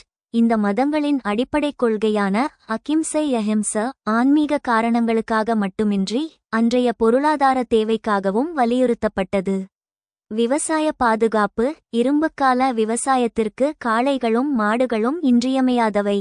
வேத யாகங்களில் கால்நடைகள் பெருமளவில் அழிக்கப்பட்டன. அகிம்சையை போதிப்பதன் மூலம் இந்த மதங்கள் விவசாயிகளின் மூலதனத்தை பாதுகாத்தன. இது ஒரு பொருளாதார பாதுகாப்பு இயக்கமாகச் செயல்பட்டது. வணிகர்களின் ஆதரவு: வட்டித் தொழிலை வேத மதம் எதிர்த்தது, ஆனால் வர்த்தகத்திற்கு அது அவசியமாக இருந்தது.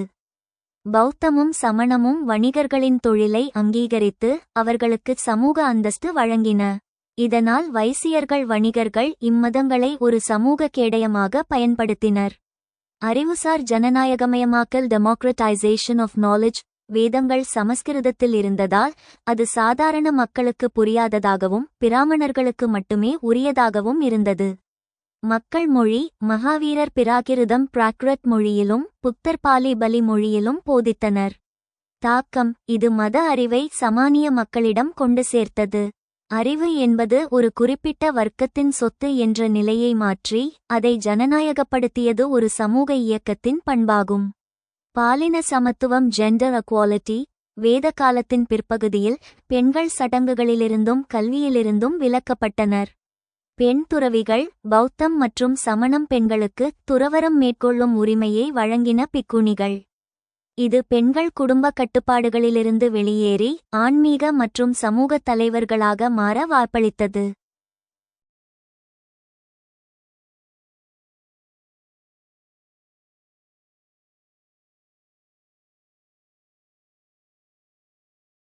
முடிவுரை: பௌத்தமும் சமணமும் மதம் என்ற கட்டமைப்பிற்குள் இயங்கினாலும் அவற்றின் மைய நோக்கம் மனிதநேயம், சமத்துவம் மற்றும் அகிம்சை ஆகியவற்றை நிலைநிறுத்துவதாகவே இருந்தது.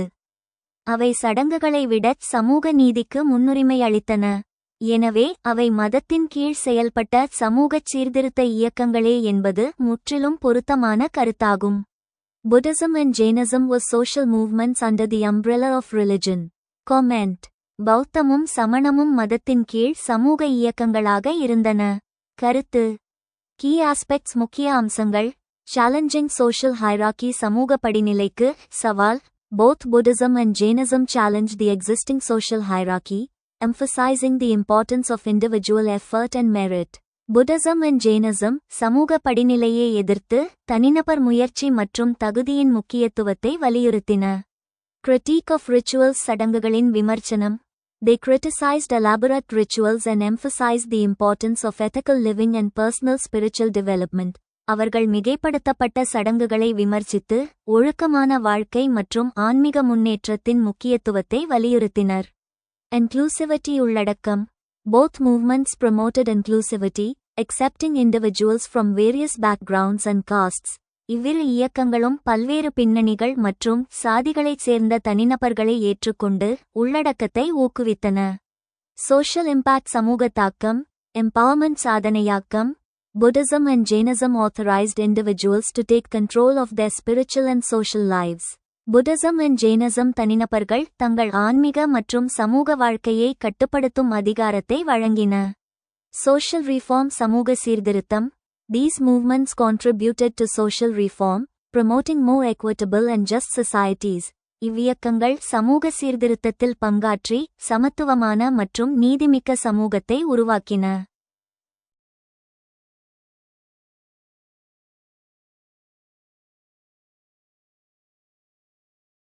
Conclusion. Buddhism and Jainism were really social movements that used religious structures to address social issues, promote inclusivity, and challenge existing hierarchies. Their impact on Indian society and beyond continues to be felt. Buddhism and Jainism மதத்தை அடிப்படையாகக் கொண்டு சமூக பிரச்சினைகளை தீர்க்கும் இயக்கங்களாக இருந்தன. அவை உள்ளடக்கத்தை ஊக்குவித்து சமூக படிநிலைக்கு சவால் விடுத்தன.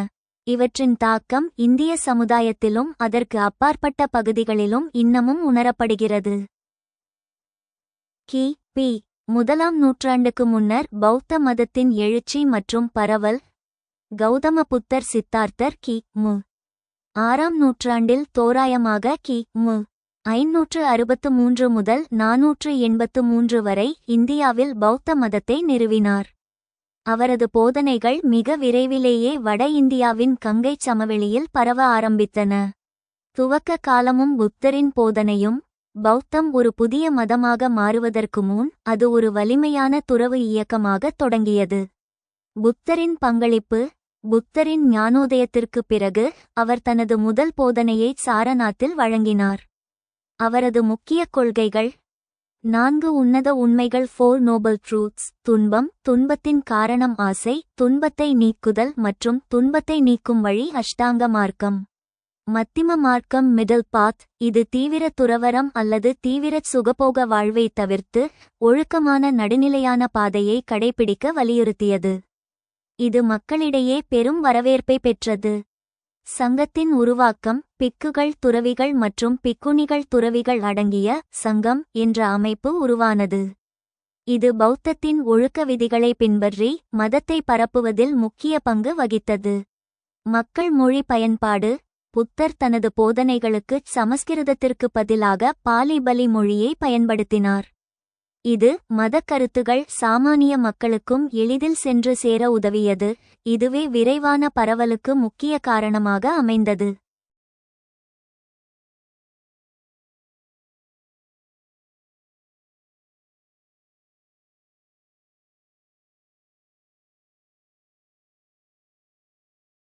மௌரிய பேரரசின் பங்கு. அசோகரின் சகாப்தம் கி.மு. 3ஆம் நூற்றாண்டு. பௌத்த மதத்தின் உலகளாவிய பரவலுக்கு முதுகெலும்பாக இருந்தது அசோக பேரரசர் கி.மு. 268 முதல் 232 வரை ஆவார்.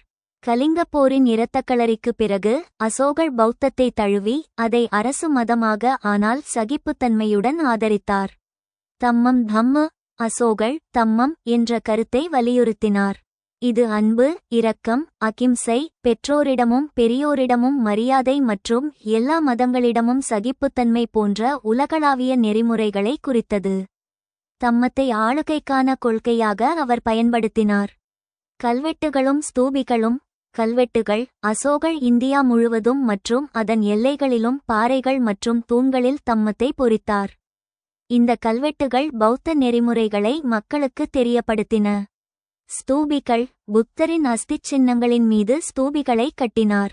சாஞ்சி ஸ்தூபி போன்ற முக்கிய கட்டுமானங்கள் பௌத்தத்தின் புனித தலங்களாக உருவெடுத்தன.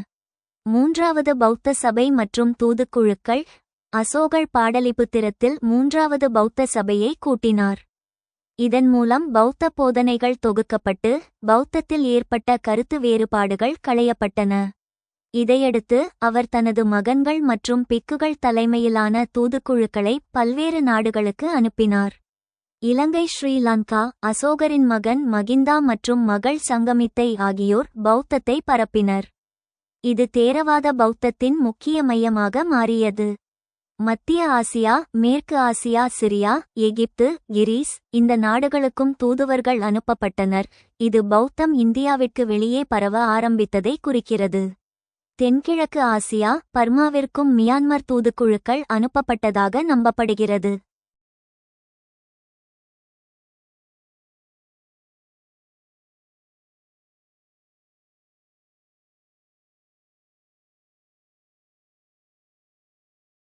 இந்தோ கிரேக்கர்களின் தாக்கம். அசோகருக்குப் பிறகு வடமேற்கு இந்தியாவில் கிரேக்க ஆட்சியாளர்கள் இந்தோ கிரேக்கர்கள் ஆதிக்கம் செலுத்தினர். அவர்களில் மிகவும் பிரபலமானவர் மன்னர் மிலிந்தா மெனாண்டர் ஆக்கி. மு. 2ஆம் நூற்றாண்டு. மிலிந்த பன்ஹா பௌத்த பிக்கு நாகசேனருக்கும் மன்னர் மிலிந்தாவிற்கும் இடையேயான உரையாடல்களை பதிவு செய்யும் இந்த நூல் அக்காலத்தில் கிரேக்கர்கள் மத்தியில் பௌத்தம் எவ்வளவு வலுவாக இருந்தது என்பதை காட்டுகிறது. மிலிந்தா பௌத்தத்தை தழுவி பௌத்தத்தின் ஒரு வலிமையான புரவலராகச் செயல்பட்டார். கி.பி. 1ஆம் நூற்றாண்டிற்கு முன் முடிவு. சுங்கர்கள் மற்றும் சாதவாகனர்கள் போன்ற அரசர்கள் வேத மதத்தை ஆதரித்தாலும் பௌத்தத்தின் வீழ்ச்சி உடனடியாக நிகழவில்லை. பௌத்தம் தொடர்ந்து மக்கள் ஆதரவை பெற்றது, குறிப்பாக வணிகர்கள் மற்றும் கைவினை கலைஞர்கள் மத்தியில். கி.பி. 1ஆம் நூற்றாண்டுக்குள் பௌத்தம் ஒரு இந்தியச் சமூகச் சீர்திருத்த இயக்கமாக இல்லாமல் தேரவாதம் போன்ற பிரிவுகளுடன் உறுதியான ஒரு உலக மதமாக நிலைநிறுத்தப்பட்டது. அடுத்து வந்த குஷான பேரரசர் கனிஷ்கரின் ஆட்சியின் கீழ் கி.பி. 1ஆம் நூற்றாண்டில் மகாயானம் உருவானபோது அதன் சர்வதேச பரவல் ஒரு புதிய உச்சத்தை அடைந்தது. Write what you know of the rise and spread of Buddhism before the 1st century AD. கி.பி. 1ஆம் நூற்றாண்டுக்கு முன்னர் புத்த மதத்தின் எழுச்சி மற்றும் பரவல் பற்றி உங்களுக்கு தெரிந்தவற்றை எழுதுங்கள். Rise and spread of Buddhism.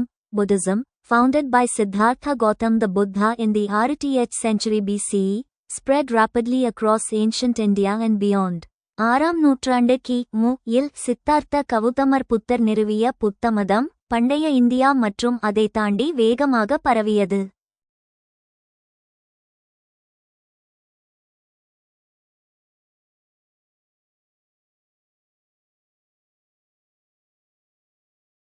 Early spread in India. இந்தியாவில் ஆரம்ப பரவல். Initial teachings. The Buddha's teachings attracted a diverse following, including merchants, artisans, and royalty. ஆரம்ப போதனைகள் வணிகர்கள், கலைஞர்கள், அரச குடும்பத்தினர் உள்ளிட்ட பல்வேறு சமூகத்தினரையும் புத்தரின் போதனைகள் ஈர்த்தன. First Buddhist Council. After the Buddha's death, the first Buddhist Council was held to preserve his teachings. முதல் பௌத்த சங்கம். புத்தரின் மறைவுக்கு பிறகு அவரது போதனைகளை பாதுகாக்க முதல் பௌத்த சங்கம் நடத்தப்பட்டது. Missionary work. Buddhist monks and nuns traveled extensively, spreading Buddhism throughout India. பரப்புரை செயல். பௌத்த சாமியார்கள் மற்றும் கன்னியாஸ்திரிகள் இந்தியா முழுவதும் பயணம் செய்து புத்தமதத்தை பரப்பினர். Spread beyond India. இந்தியாவுக்கு அப்பால் பரவல். Mauryan Empire. Under the patronage of Emperor Ashoka 3rd century BCE, Buddhism spread to various parts of the Indian subcontinent and beyond. Maurya பேரரசு. மௌரிய அரசன் அசோகர் கி.மு. 3ஆம் நூற்றாண்டு ஆதரவின் கீழ் புத்தமதம் இந்திய துணைக்கண்டம் முழுவதும் மற்றும் அதற்கு அப்பாலும் பரவியது. Trade routes. Buddhism spread along trade routes, such as the Silk Road, reaching Central Asia, China, and Southeast Asia. வணிகப் பாதைகள். சில்க் ரோட் போன்ற வணிகப் பாதைகள் வழியாக புத்தமதம் மத்திய ஆசியா, சீனா, தென்கிழக்காசியா ஆகிய பகுதிகளுக்கு பரவியது. Cultural exchange. Buddhism interacted with local cultures, adapting and evolving as it spread. கலாச்சார பரிமாற்றம். புத்தமதம் உள்ளூர் கலாச்சாரங்களோடு தொடர்பு கொண்டு பரவிய இடங்களில் தழுவிக்கொண்டு வளர்ச்சி பெற்றது. கீ ரீஜன்ஸ் முக்கிய பகுதிகள். Sri Lanka. Buddhism was introduced to Sri Lanka in the 3rd century BCE and became a major center of Theravada Buddhism. இலங்கை. கி. மு. 3ஆம் நூற்றாண்டில் இலங்கைக்கு புத்தமதம் அறிமுகப்படுத்தப்பட்டு தேரவாதா புத்திசம் முக்கிய மையமாகியது. Central Asia and China. Buddhism spread to Central Asia and China through trade and cultural exchange. மத்திய Asia மற்றும் சீனா வணிகமும் கலாச்சார பரிமாற்றமும் வழியாக புத்தமதம் மத்திய ஆசியா மற்றும் சீனாவிற்கு பரவியது.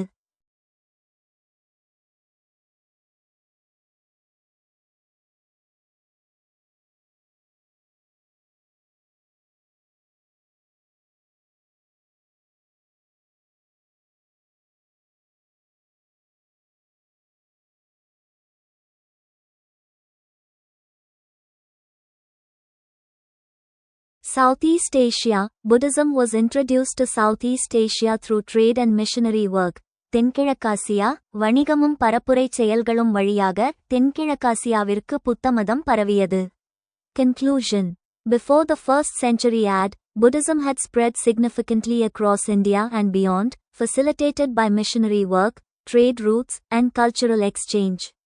Its adaptability and message of peace and compassion resonated with diverse cultures, establishing a lasting legacy. Ki. B. முதலாம் நூற்றாண்டுக்கு முன்பே பரப்புரைச் செயல், வணிக பாதைகள், கலாச்சார பரிமாற்றம் ஆகியவற்றின் மூலம் புத்தமதம் இந்தியாவிலும் அதை தாண்டியும் பரவியது. அமைதி மற்றும் கருணை குறித்த அதன் போதனைகள் பல்வேறு கலாச்சாரங்களுடன் எதிரொலித்து நிலையான மரபை ஏற்படுத்தியது. பண்டைய இந்தியாவில் பௌத்த மதம் வெகுவாக ஏற்றுக்கொள்ளப்பட்டதற்கான காரணங்கள். கி. மு. 6ஆம் நூற்றாண்டுக்கு பிறகு இந்தியச் சமூகத்தில் நிலவிய சூழல் காரணமாக பௌத்த மதம் ஒரு பெரிய சமூக பிரிவினரால் விரைவாக தழுவப்பட்டது. இதற்கான முக்கிய காரணங்களை சமூக, மத, பொருளாதார பரிமாணங்களில் காணலாம். மத மற்றும் தத்துவ காரணிகள் religious and philosophical factors. சடங்குகளுக்கு எதிர்ப்பு மற்றும் எளிமை opposition to ritualism and simplicity. வேத மதத்தின் சடங்குகள் மிகவும் சிக்கலானதாகவும் விலையுயர்ந்ததாகவும் இருந்தன. யாகங்கள் மற்றும் சடங்குகளுக்கு பிராமணர்கள் மற்றும் அதிக பொருள் செலவு தேவைப்பட்டது. பௌத்தம் சடங்குகளை நிராகரித்தது மற்றும் சுத்தமான, ஒழுக்கமான வாழ்க்கை முறையே விடுதலையின் வழி என்று போதித்தது. எளிமையான அணுகுமுறை. புத்தரின் தம்மம் நெறிமுறைகள் அனைவருக்கும் புரிந்துகொள்ள எளிதாக இருந்தது. 4 உன்னத உண்மைகள் மற்றும் அஷ்டாங்க மார்க்கம் போன்ற கொள்கைகள் நடைமுறை வாழ்க்கைக்கு உகந்தவையாக இருந்தன.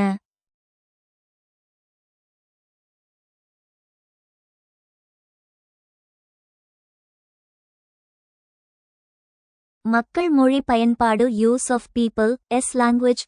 வேத மற்றும் சடங்கு மொழியான சமஸ்கிருதம் குறிப்பிட்ட வர்க்கத்தினருக்கு மட்டுமே உரியதாக இருந்தது. புத்தர் தனது போதனைகளுக்கு பாமர மக்களால் பேசப்பட்ட பாலிபலி மொழியை பயன்படுத்தினார். இது மத அறிவை பிராமணர்களின் பிடியிலிருந்து விடுவித்து சமூகத்தின் அனைத்து பிரிவினரையும் நேரடியாகச் சென்றடைய உதவியது. சமூக காரணிகள். Social factors. வர்ண மற்றும் ஜாதி பாகுபாட்டை நிராகரித்தல். Rejection of varna and caste discrimination. பௌத்தத்தின் முக்கிய ஈர்ப்புகளில் ஒன்று பிறப்பின் அடிப்படையில் அல்லாமல் செயலின் அடிப்படையில் ஒருவரை மதிப்பிட்டதுதான். சமத்துவம். பௌத்தம் ஜாதி, வர்ணம், குலம் என்ற பாகுபாடு பார்க்காமல் அனைத்து மனிதர்களும் சமம் என்ற கொள்கையை வலியுறுத்தியது. சங்கத்தில் வரவேற்பு. கீழ் ஜாதி மக்கள் என்று ஒதுக்கப்பட்டவர்கள் கூடச் சங்கத்தில் பிக்குகளாகச் சேர்ந்து கல்வி கற்று உயர் அந்தஸ்து பெற முடிந்தது. இது ஒடுக்கப்பட்ட பிரிவினருக்கு ஒரு பெரிய சமூக விடுதலை உணர்வை அளித்தது. பெண்களுக்கு உரிய இடம். Inclusion of women. வேத மதத்தின் இறுக்கமான சடங்குகளிலிருந்து பெண்கள் விலக்கப்பட்டிருந்த ஒரு காலகட்டத்தில் பௌத்தம் அவர்களுக்கு சமூகத்தில் ஒரு புதிய இடத்தை கொடுத்தது. புத்தர் தனது முதல் சீடரான மகா பிரஜாபதி கௌதமிக்கு அனுமதி அளித்ததன் மூலம் பெண்களுக்கு துறவறம் மேற்கொள்ளும் உரிமையை பிக்குணிகள் சங்கம் வழங்கினார். இது பெண்கள் ஆன்மீக தேடலில் ஈடுபடவும் சமூகத் தலைவர்களாகவும் மாற வழிவகுத்தது. பொருளாதார காரணிகள். Economic factors. வணிகர்களின் ஆதரவு. சப்போர்ட் ஆஃப் த வாஷியர்ஸ், ட்ரேடர்ஸ். வர்த்தக பொருளாதாரம் வளர ஆரம்பித்த காலத்தில் பௌத்தம் வணிகர்களுக்கு பாதுகாப்பளித்தது.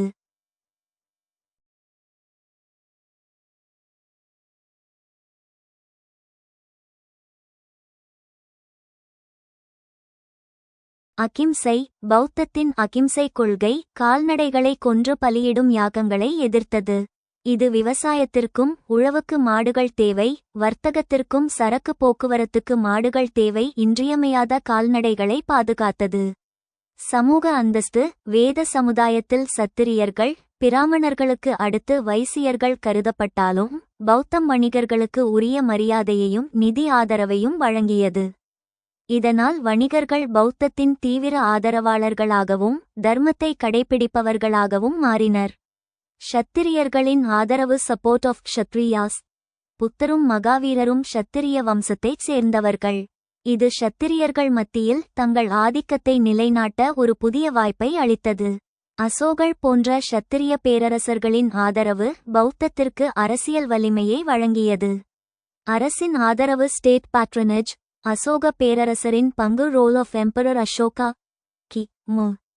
3ஆம் நூற்றாண்டில் அசோகரின் ஆதரவு பௌத்தத்தின் எழுச்சிக்கு பரவலுக்கும் மிக முக்கிய காரணமாக அமைந்தது. அசோகரின் தம்மம். அசோகர் பௌத்தத்தை தழுவி தம்மத்தை அறநெறிக் கொள்கைகள் அரசின் கொள்கையாக மாற்றினார். பிரச்சார உத்தி. அவர் தூண்களிலும் பாறைகளிலும் கல்வெட்டுகளை பொறித்து தம்மத்தை மக்களுக்கு பரப்பினார். இந்தச் செய்திகள் மக்கள் மத்தியில் எளிதில் சென்றடைந்தன. சர்வதேச பரவல். அசோகர் இலங்கை, தென்மேற்கு ஆசியா, மத்திய ஆசியா போன்ற பகுதிகளுக்கு பௌத்த தூதுக்குழுக்களை அனுப்பினார். இதன் மூலம் பௌத்தம் ஒரு உலக மதமாக மாறும் அடித்தளத்தை அமைத்தார். இந்தச் சமூக, மத மற்றும் பொருளாதாரச் சாதகமான காரணிகள் ஒருங்கிணைந்தே பண்டைய இந்தியாவில் பௌத்த மதம் வெகுஜன மதமாக ஏற்றுக்கொள்ளப்படுவதற்கான வரலாற்றுச் சூழலை உருவாக்கின.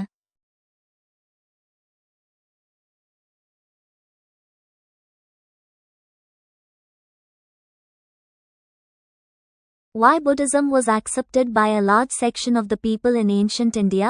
பண்டைய இந்தியாவில் ஒரு பெரிய பகுதி மக்களால் புத்த மதம் ஏன் ஏற்றுக்கொள்ளப்பட்டது? Buddhism was accepted by a large section of people in ancient India for several reasons. பண்டைய இந்தியாவில் ஒரு பெரிய பகுதி மக்களால் புத்த மதம் பல காரணங்களுக்காக ஏற்றுக்கொள்ளப்பட்டது.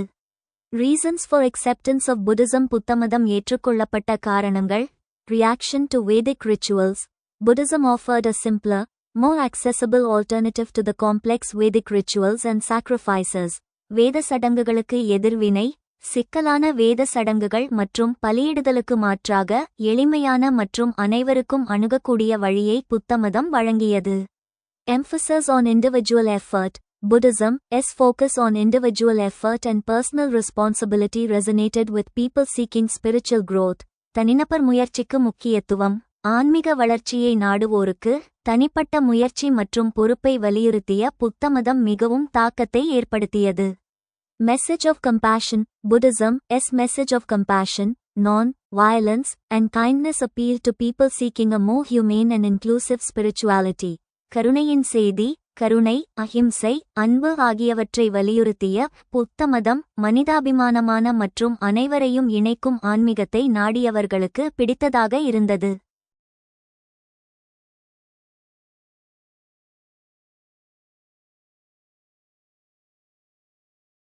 Critique of social hierarchy. Buddhism's critique of the rigid social hierarchy of the time resonated with those seeking social change. சமூக அட்டவணைக்கு எதிர்ப்பு. அக்காலத்தின் கடுமையான சமூக அட்டவணையை குலம், ஜாதி விமர்சித்த புத்தமதம் சமூக மாற்றத்தை நாடுவோருக்கு மிகுந்த வரவேற்பை பெற்றது. Practical path to liberation. Buddhism's emphasis on the Eightfold Path provided a practical and accessible path to spiritual liberation. விடுதலைக்கு நடைமுறை வழி. Eightfold Path கோட்பாட்டை வலியுறுத்திய புத்தமதம் ஆன்மீக விடுதலைக்கான எளிய மற்றும் நடைமுறை வழியை வழங்கியது. Appeal to specific groups. சிறப்பு சமூகங்களுக்கு ஈர்ப்பு. Common people. Buddhism's message and practices were accessible and appealing to common people, including artisans, merchants, and farmers. பொதுமக்கள், கலைஞர்கள், வணிகர்கள், விவசாயிகள் உட்பட பொதுமக்களுக்கு புத்தமதத்தின் போதனைகள் மற்றும் நடைமுறைகள் எளிதில் புரிந்து கொள்ளக்கூடியவையாகவும் ஈர்க்கக்கூடியவையாகவும் இருந்தன. Women. Buddhism offered women a more prominent role in spiritual life, providing opportunities for spiritual growth and development. பெண்கள் ஆன்மீக வாழ்க்கையில் பெண்களுக்கு முக்கிய பங்கினை அளித்து ஆன்மீக வளர்ச்சி மற்றும் முன்னேற்றத்துக்கான வாய்ப்புகளை புத்த மதம் வழங்கியது. Conclusion: Buddhism's acceptance in ancient India was facilitated by its inclusive message, practical path to liberation, and critique of social hierarchy.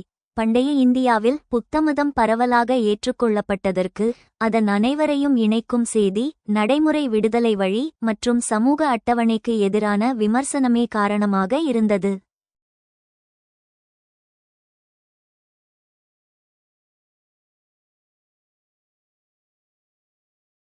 ஆட்சியாளர்கள் மற்றும் வணிக வர்க்கத்தின் தேவைகளும் பௌத்த மதத்தின் எழுச்சியும்.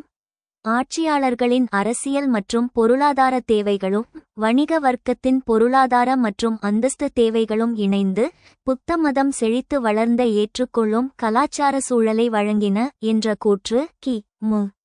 6ஆம் நூற்றாண்டு முதல் கி.பி. 1ஆம் நூற்றாண்டு வரையிலான இந்திய வரலாற்றின் முக்கிய உண்மையை பிரதிபலிக்கிறது.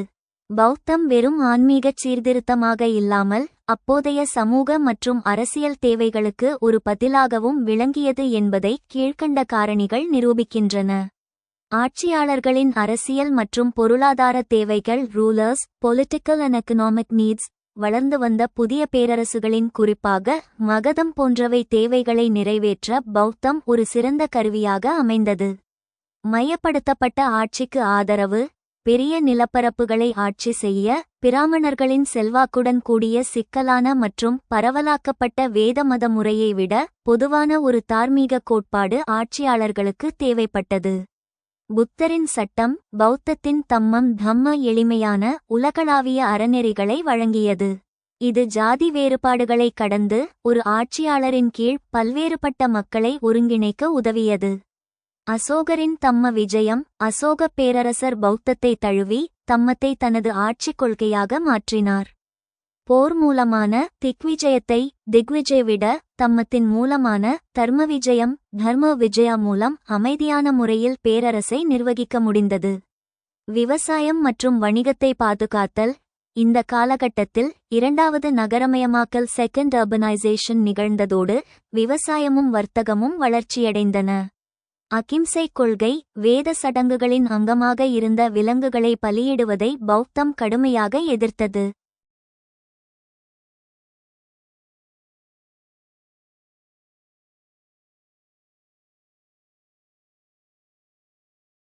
பொருளாதார பாதுகாப்பு, குறிப்பாக உழவுக்கும் போக்குவரத்துக்கும் இன்றியமையாத மாடுகளின் பாதுகாப்பு உறுதிப்படுத்தப்பட்டது. இது விவசாய உற்பத்தியை பெருக்கவும் வணிக பாதைகளை நிலைநிறுத்தவும் ஆட்சியாளர்களுக்குச் சாதகமாக இருந்தது. வணிக வர்க்கத்தின் பொருளாதார மற்றும் அந்தஸ்து தேவைகள் traders, economic and status needs. வைசியர்கள் அல்லது வணிகர்கள் சமூகத்தில் செல்வாக்கு பெற்றிருந்தாலும் வேதவர்ண அமைப்பில் பிராமணர்கள் மற்றும் சத்திரியர்களுக்கு பிறகு 3வது இடத்தில் வைக்கப்பட்டிருந்தனர். சமூக அந்தஸ்துக்கான தேடல். வணிகர்கள் தங்கள் செல்வத்திற்கு இணையான சமூக மரியாதையை பெற விரும்பினர். பாகுபாடு மறுப்பு. பௌத்தம் ஜாதி அமைப்பை நிராகரித்ததால் வணிகர்கள் தங்கள் செல்வத்தின் அடிப்படையில் சமுதாயத்திலும் சங்கத்திலும் எளிதில் மரியாதைக்குரிய இடத்தை பெற முடிந்தது. தர்ம புரவலர்கள். வணிகர்கள் தங்களை ஆதரித்த பௌத்த சங்கங்களுக்கு பெருமளவில் நிதி நன்கொடைகள் வழங்கினர். இதன் மூலம் அவர்கள் சமூகத்தில் தர்மத்தின் புரவலர்கள் என்ற புதிய அந்தஸ்தை பெற்றனர். இந்த நன்கொடைகள் ஸ்தூபிகள், விகாரைகள் மற்றும் குகை கோயில்கள் கட்டப்பட வழிவகுத்தன. வணிக பாதைகளின் பாதுகாப்பு. பௌத்தம் வணிகர்கள் மத்தியில் பிரபலமடைந்ததால் அது வணிக பாதைகளிலும் துறைமுக நகரங்களிலும் செழித்து வளர்ந்தது. பாதுகாப்பு வலைப்பின்னல். பௌத்த பிக்குகளும் வணிகர்களும் தங்கள் வழிப்பயணங்களில் ஒருவருக்கொருவர் உதவியதோடு பௌத்த விகாரைகள் வணிக பயணத்தின்போது தங்குமிடங்களாகவும் வர்த்தக மையங்களாகவும் செயல்பட்டன. இது தூர பயண வணிகத்தை எளிதாக்கியது.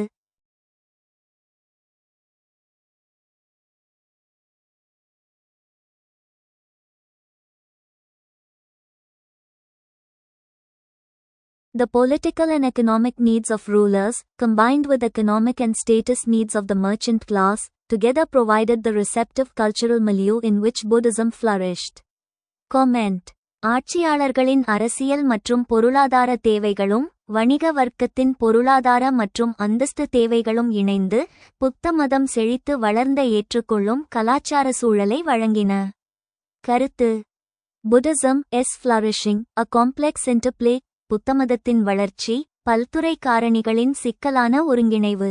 The rise of Buddhism in ancient India was greatly aided by a complex interplay of political, economic, and social factors. பண்டைய இந்தியாவில் புத்தமதம் வளர்ச்சி பெற அரசியல், பொருளாதார, சமூக காரணிகள் ஒன்றிணைந்து செயல்பட்டன. Political and economic needs of rulers. ஆட்சியாளர்களின் அரசியல் மற்றும் பொருளாதார தேவைகள். Mauryan Empire, patronage. The Mauryan Empire, patronage of Buddhism helped spread the religion, as rulers saw benefits in promoting a unifying ideology. Maurya பேரரசின் ஆதரவு புத்தமதத்தை பரப்ப உதவியது. ஆட்சியாளர்கள் ஒன்றுபடுத்தும் சிந்தனையை ஊக்குவிப்பதில் நன்மைகள் இருப்பதாக கண்டனர். State support enabled Buddhism to establish itself as a major force, with rulers providing resources and infrastructure for Buddhist institutions. அரசின் உதவியால் புத்தமதம் ஒரு முக்கிய சக்தியாக உருவெடுத்தது. ஆட்சியாளர்கள் வளங்களையும் அமைப்புகளையும் வழங்கினர். Economic and status needs of the merchant class. வணிக குழுவின் பொருளாதார மற்றும் அந்தஸ்து தேவைகள். Merchant class support.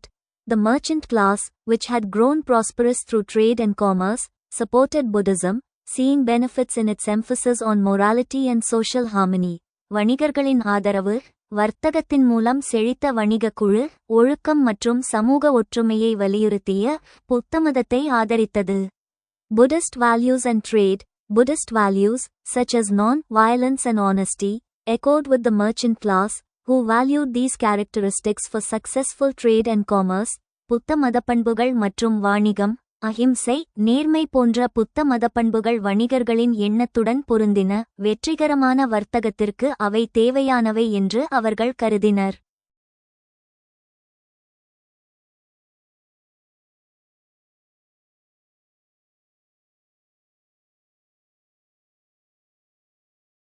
Receptive cultural milieu. ஏற்றுக்கொள்ளும் கலாச்சார சூழல். Social and economic changes. The ancient Indian society was undergoing significant social and economic changes, creating a fertile ground for Buddhism's message of spiritual and social reform.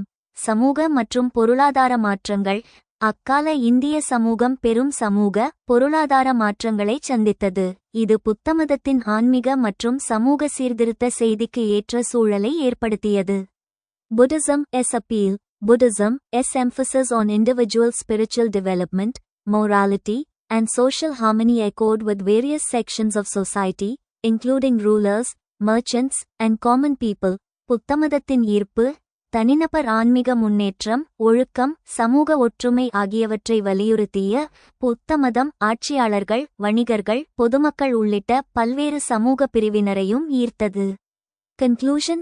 Buddhism's flourishing in ancient India was a complex phenomenon, driven by a combination of spiritual, social, economic, and political factors including the needs of rulers and the merchant class, which created a receptive cultural milieu for Buddhism's spread.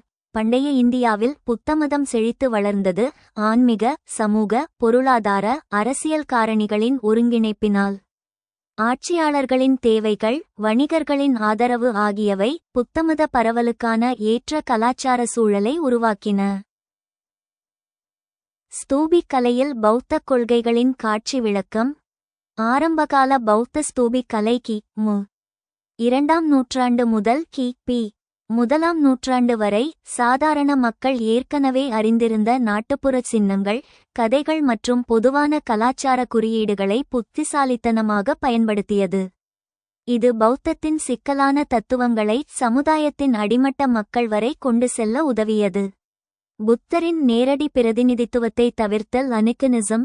ஆரம்பகால கலையின் முக்கிய அம்சம் புத்தரை மனித உருவில் நேரடியாகச் செதுக்குவதை தவிர்த்தது ஆகும். அனிகனிசம் புத்தரின் போதனைகள் அவரது உருவத்தை அல்ல, அவருடைய வழியை பின்பற்ற வேண்டும் என்று வலியுறுத்தின. எனவே ஸ்தூபிக் கலையானது குறியீடுகளை பயன்படுத்தி அவரது இருப்பை உணர்த்தியது.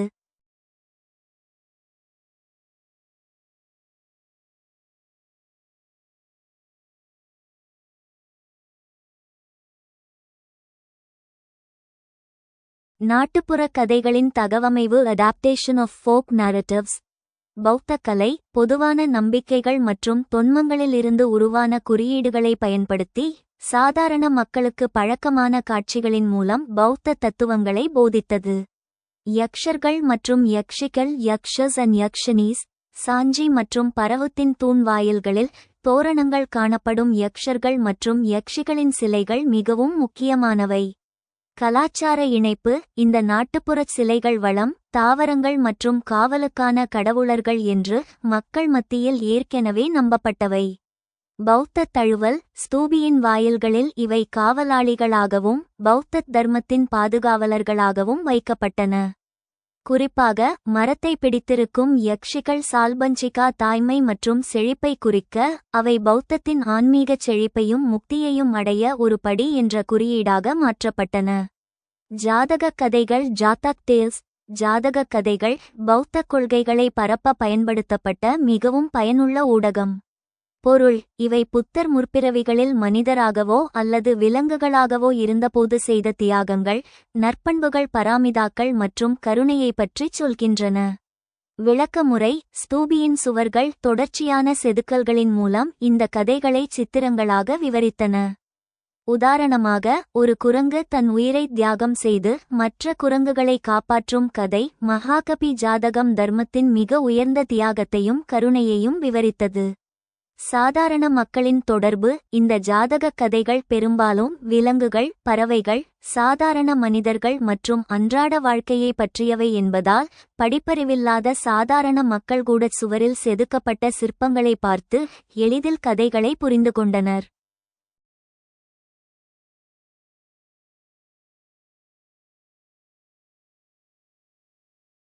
பொதுவான கலாச்சார சின்னங்களை மாற்றியமைத்தல் ரீகன்டெக்ஸ்டுவலைசேஷன் ஆஃப் காமன் கல்ச்சரல் சிம்பிள்ஸ். பௌத்த கலையானது அக்காலத்திய இந்திய கலாச்சாரத்தில் பொதுவாக இருந்த அழகியல் மற்றும் குறியீடுகளை உள்வாங்கிக் கொண்டது.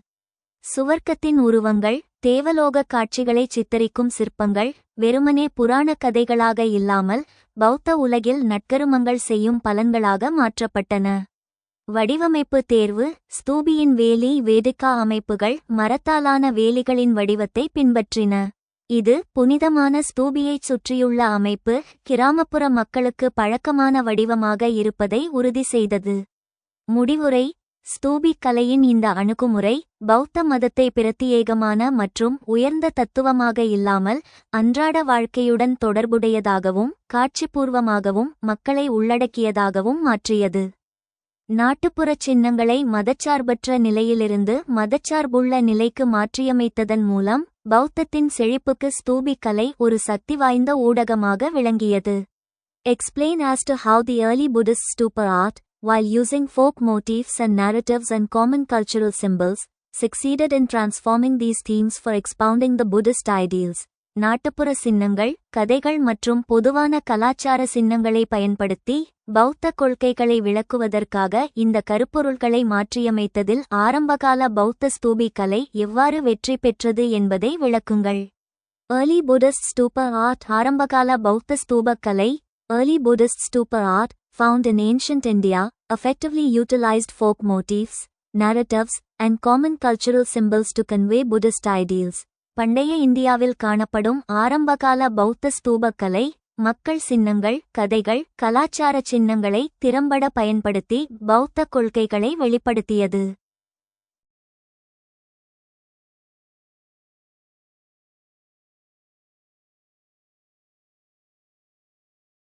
Use of folk motifs and narratives. மக்கள் சின்னங்கள் மற்றும் கதைகளின் பயன்பாடு. Symbolism. Buddhist artists incorporated familiar symbols, such as the lotus and the wheel, to represent Buddhist concepts like spiritual growth and the path to enlightenment. சின்னங்கள், தாமரை, சக்கரம் போன்ற பரிச்சயமான சின்னங்களை கலைஞர்கள் பயன்படுத்தி ஆன்மீக வளர்ச்சி மற்றும் அறிவொளிக்கான பாதையை பிரதிபலித்தனர். Storytelling. Buddhist art depicted Jatak tales, which are stories about the Buddha's past lives, to illustrate key Buddhist principles like compassion and selflessness. கதை சொல்லல். புத்தரின் பிறவிக் கதைகள், ஜாதக கதைகள் மூலம் கருணை, தன்னலமின்மை போன்ற பௌத்த கொள்கைகள் கலை வடிவில் வெளிப்படுத்தப்பட்டன. Transformation of themes. கருத்துப்பொருள்களின் மாற்றம். Buddhist interpretation. Folk motifs and narratives were reinterpreted to convey Buddhist teachings, giving them new meaning and significance. புத்த மத பொருள். மக்கள் சின்னங்களும் கதைகளும் புத்த மத போதனைகளை எடுத்துக்காட்டும் வகையில் புதிதாக அர்த்தமளிக்கப்பட்டன. Visual representation. The use of visual art allowed for a broader audience to understand and engage with Buddhist teachings. காட்சி பிரதிநிதித்துவம். கலை வடிவம் பௌத்த போதனைகளை எளிதில் புரிந்து கொள்ளவும் மக்களுடன் இணைக்கவும் உதவியது. Conveying Buddhist ideals. பௌத்த கொள்கைகளை வெளிப்படுத்துதல். Spiritual growth. Buddhist art depicted the path to enlightenment, guiding viewer on their own spiritual journeys. ஆன்மீக வளர்ச்சி. அறிவொளிக்கான பாதையை பௌத்த கலை சித்தரித்து பார்வையாளர்களை அவர்களது ஆன்மீக பயணத்தில் வழிநடத்தியது. Moral teachings. The art conveyed important moral teachings, such as the importance of compassion, kindness, and self-control. நெறிப்போதனைகள். கருணை, அன்பு, சுய கட்டுப்பாடு போன்ற முக்கிய நெறிப்போதனைகளை கலை எடுத்துரைத்தது. Conclusion. Early Buddhist stupa art successfully transformed folk motifs and narratives to expound Buddhist ideals, creating a unique visual language that continues to inspire and educate people today. ஆரம்பகால பௌத்த ஸ்தூபி கலை பௌத்த கொள்கைகளை விளக்குவதற்கு நாட்டுப்புற சின்னங்கள் மற்றும் கதைகளை வெற்றிகரமாக மாற்றியமைத்து இன்று மக்களை ஊக்குவிக்கும் மற்றும் கல்வி கற்பிக்கும் ஒரு தனித்துவமான காட்சி மொழியை உருவாக்கியது.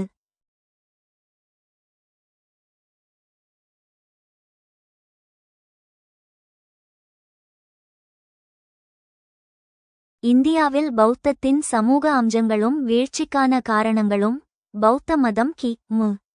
6ஆம் நூற்றாண்டில் தோன்றியது. அது இந்தியாவின் சமூக மற்றும் கலாச்சார அமைப்பில் ஆழமான தாக்கத்தை ஏற்படுத்தியது. இது வெறும் புதிய ஆன்மீக பாதையாக மட்டுமல்லாமல் அக்காலத்திய சமூக சமத்துவமின்மைக்கு ஒரு பதிலாகவும் எழுந்தது. எனினும் பல்வேறு காரணிகளின் கூட்டு விளைவால் அது தனது தாய்மண்ணில் தனது செல்வாக்கை இழந்தது. பௌத்த மதத்தின் சமூக அம்சங்கள். Social aspects of Buddhism. பௌத்தத்தின் வெற்றிக்கு அதன் சமத்துவமான மற்றும் எளிமையான சமூக அணுகுமுறையே முக்கிய காரணமாகும். வர்ண சாதி கட்டமைப்பை நிராகரித்தல். வேத மதம் 4 வர்ணங்களை பிராமணர், சத்திரியர், வைசியர், சூத்திரர் அடிப்படையாக கொண்டிருந்தது. பௌத்தமோ இந்த சமூக பிரிவுகளை நிராகரித்தது. பிறப்பின் அடிப்படையில் மறுப்பு. புத்தர் ஒருவரின் தரம் அவர் பிறக்கும் வர்ணத்தால் தீர்மானிக்கப்படுவதில்லை என்றும் மாறாக அவருடைய நடத்தை கர்மா மற்றும் ஒழுக்கத்தால் மட்டுமே தீர்மானிக்கப்படுகிறது என்றும் போதித்தார். சமூக சமத்துவம். துறவிகள் மற்றும் துறவறம் ஏற்காத பௌத்த பின்பற்றுபவர்கள் மத்தியில் சமூக பாகுபாடு இருக்கவில்லை. இது சமூகத்தின் அடிமட்டத்தில் உள்ளவர்களுக்கும் வர்ண அமைப்பில் இடம்பெறாதவர்களுக்கும் ஒரு கண்ணியமான மாற்று வழியை வழங்கியது. எளிமையான மற்றும் அனைவரும் புரிந்துகொள்ளும் போதனைகள். வேத மதத்தின் போதனைகள் பெரும்பாலும் சமஸ்கிருத மொழியில் இருந்தன, அதுவும் ஒரு குறிப்பிட்ட பிரிவினரால் மட்டுமே புரிந்துகொள்ள முடிந்தது. மொழியின் பயன்பாடு. புத்தர் தனது போதனைகளை சாதாரண மக்களின் பேச்சு மொழியான பாலி அல்லது பிராகிருத மொழியில் வழங்கினார். இது தத்துவங்கள் அடித்தட்டு மக்கள் வரை சென்றடைய உதவியது.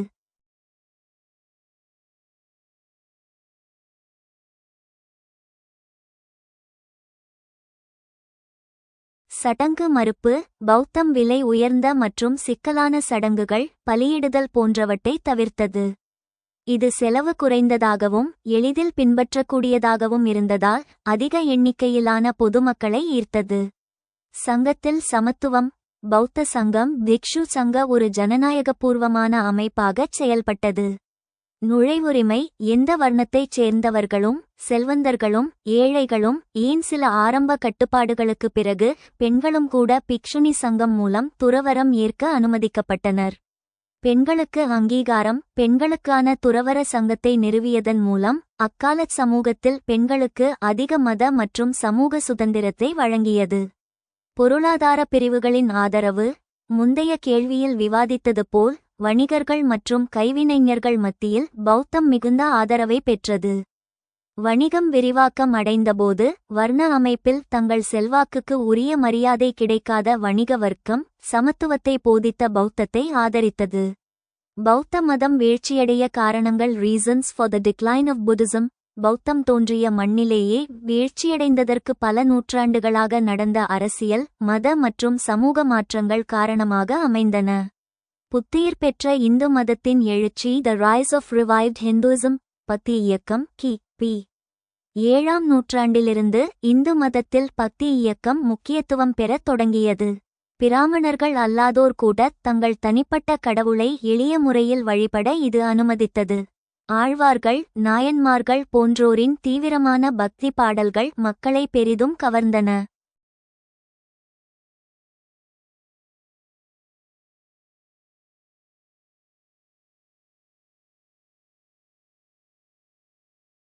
சங்கரர் போன்ற சீர்திருத்தவாதிகள், ஆதிசங்கரரை போன்ற தத்துவஞானிகள் பௌத்தத்தின் தத்துவ கோட்பாடுகளை திறம்பட எதிர்கொண்டு இந்து மதத்திற்கு ஒரு வலுவான தத்துவ அடிப்படையை அளித்தனர்.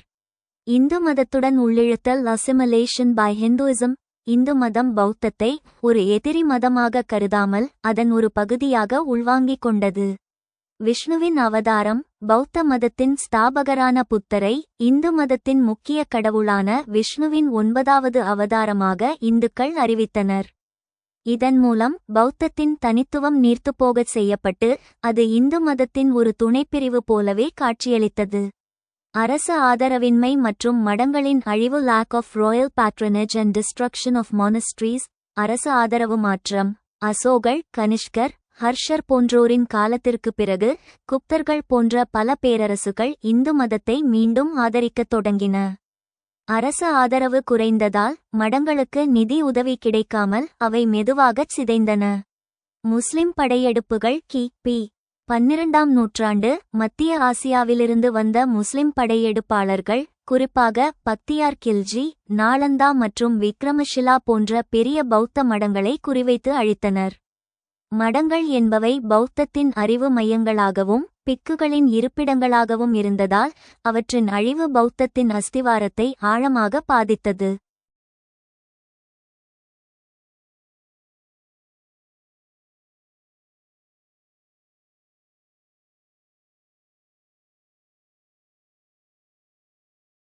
உள்சீர்கேடு மற்றும் வஜ்ரயானம், இன்டர்னல் டீக்ரடேஷன் அண்ட் வஜ்ராயன். காலப்போக்கில் பௌத்தத்தின் அசல் எளிமை சிதைந்தது. சிக்கலான தந்திர வடிவம். பிற்காலத்தில் உருவான வஜ்ரயானம் தந்திர பௌத்தம் தந்திர சடங்குகள், இரகசிய வழிபாட்டு முறைகள் மற்றும் மந்திரங்கள் ஆகியவற்றில் அதிக கவனம் செலுத்தியது. இது பொதுமக்களிடமிருந்து அந்நியமாகி அதன் எளிமை மற்றும் அணுகுமுறையை இழந்தது. மடங்களின் ஆடம்பரம். மடங்கள் பெரும் நில உடைமைகளாகவும் செல்வச் செழிப்புடனும் மாறியபோது துறவிகள் தங்கள் அசல் ஒழுக்கத்தை பேணுவதில் இருந்து விலகிச் சென்றனர். இது பொதுமக்களின் நம்பிக்கையை குறைத்தது. பௌத்தம் இந்தியாவிலிருந்து முற்றிலும் மறைந்துவிடவில்லை என்றாலும் அதன் செல்வாக்கு வெகுவாக குறைந்தது. இந்த காரணிகளின் கூட்டு விளைவால் அது ஒரு குறிப்பிட்ட சமூகமாகச் சுருங்கி வடக்கில் முற்றிலுமாக மறைந்து இன்றும் இலங்கை, கிழக்கு ஆசியா மற்றும் தென்கிழக்கு ஆசியா போன்ற நாடுகளில் வலுவான வேரூன்றலை அடைந்தது. Explain the social aspects of Buddhism and account for its decline in India. 2004 இந்தியாவில் பௌத்த மதத்தின் சமூக அம்சங்களை விளக்கி அதன் வீழ்ச்சிக்கான காரணத்தை கூறுக. Social aspects of Buddhism. புத்தமதத்தின் சமூக அம்சங்கள். Buddhism emphasizes spiritual development and social harmony. புத்தமதம் ஆன்மீக வளர்ச்சியையும் சமூக ஒற்றுமையையும் வலியுறுத்துகிறது. Equality and inclusivity. Buddhism challenged the caste system, promoting equality and inclusivity for all individuals. சமத்துவமும் சேர்த்தலும். புத்தமதம் ஜாதி முறையை சவால் செய்து அனைவருக்கும் சமத்துவத்தையும் இணைந்த சமூகத்தையும் ஊக்குவித்தது. Compassion and non-violence. Buddhist teachings emphasize compassion, non-violence, and kindness towards all living beings. கருணையும் அஹிம்சையும். அனைத்து உயிர்களிடமும் கருணை, அஹிம்சை, அன்பு ஆகியவற்றை புத்த போதனைகள் வலியுறுத்தின. Monastic community. The Sangha, a monastic community, played a crucial role in spreading Buddhist teachings and providing social support. சங்கம் புத்தமத போதனைகளை பரப்புவதிலும் சமூக ஆதரவை வழங்குவதிலும் முக்கிய பங்காற்றியது.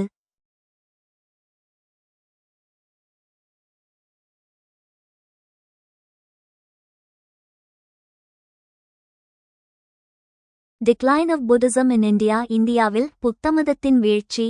Hindu revivalism. The resurgence of Hinduism, particularly through the Bhakti movement, drew many followers back to traditional practices. Hindu மறுமலர்ச்சி பக்தி இயக்கம் மூலம் இந்து மதம் மீண்டும் வலுப்பெற்றதால் பலர் பாரம்பரிய சடங்குகளுக்கு திரும்பினர். Loss of royal patronage.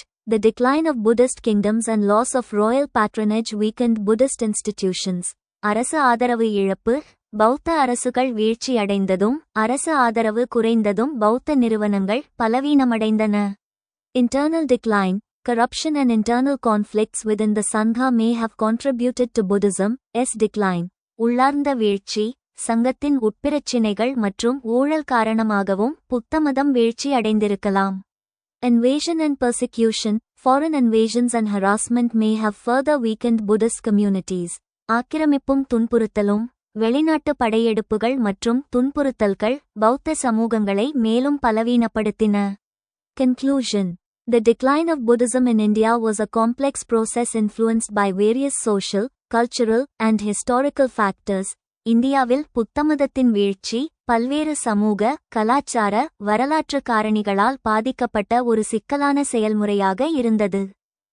For join our free courses எங்கள் இலவச படிப்புகளில் சேர contact 7871461001. WhatsApp only. Send your name and details. WhatsApp மட்டும். உங்கள் பெயர் மற்றும் விவரங்களை அனுப்பவும்.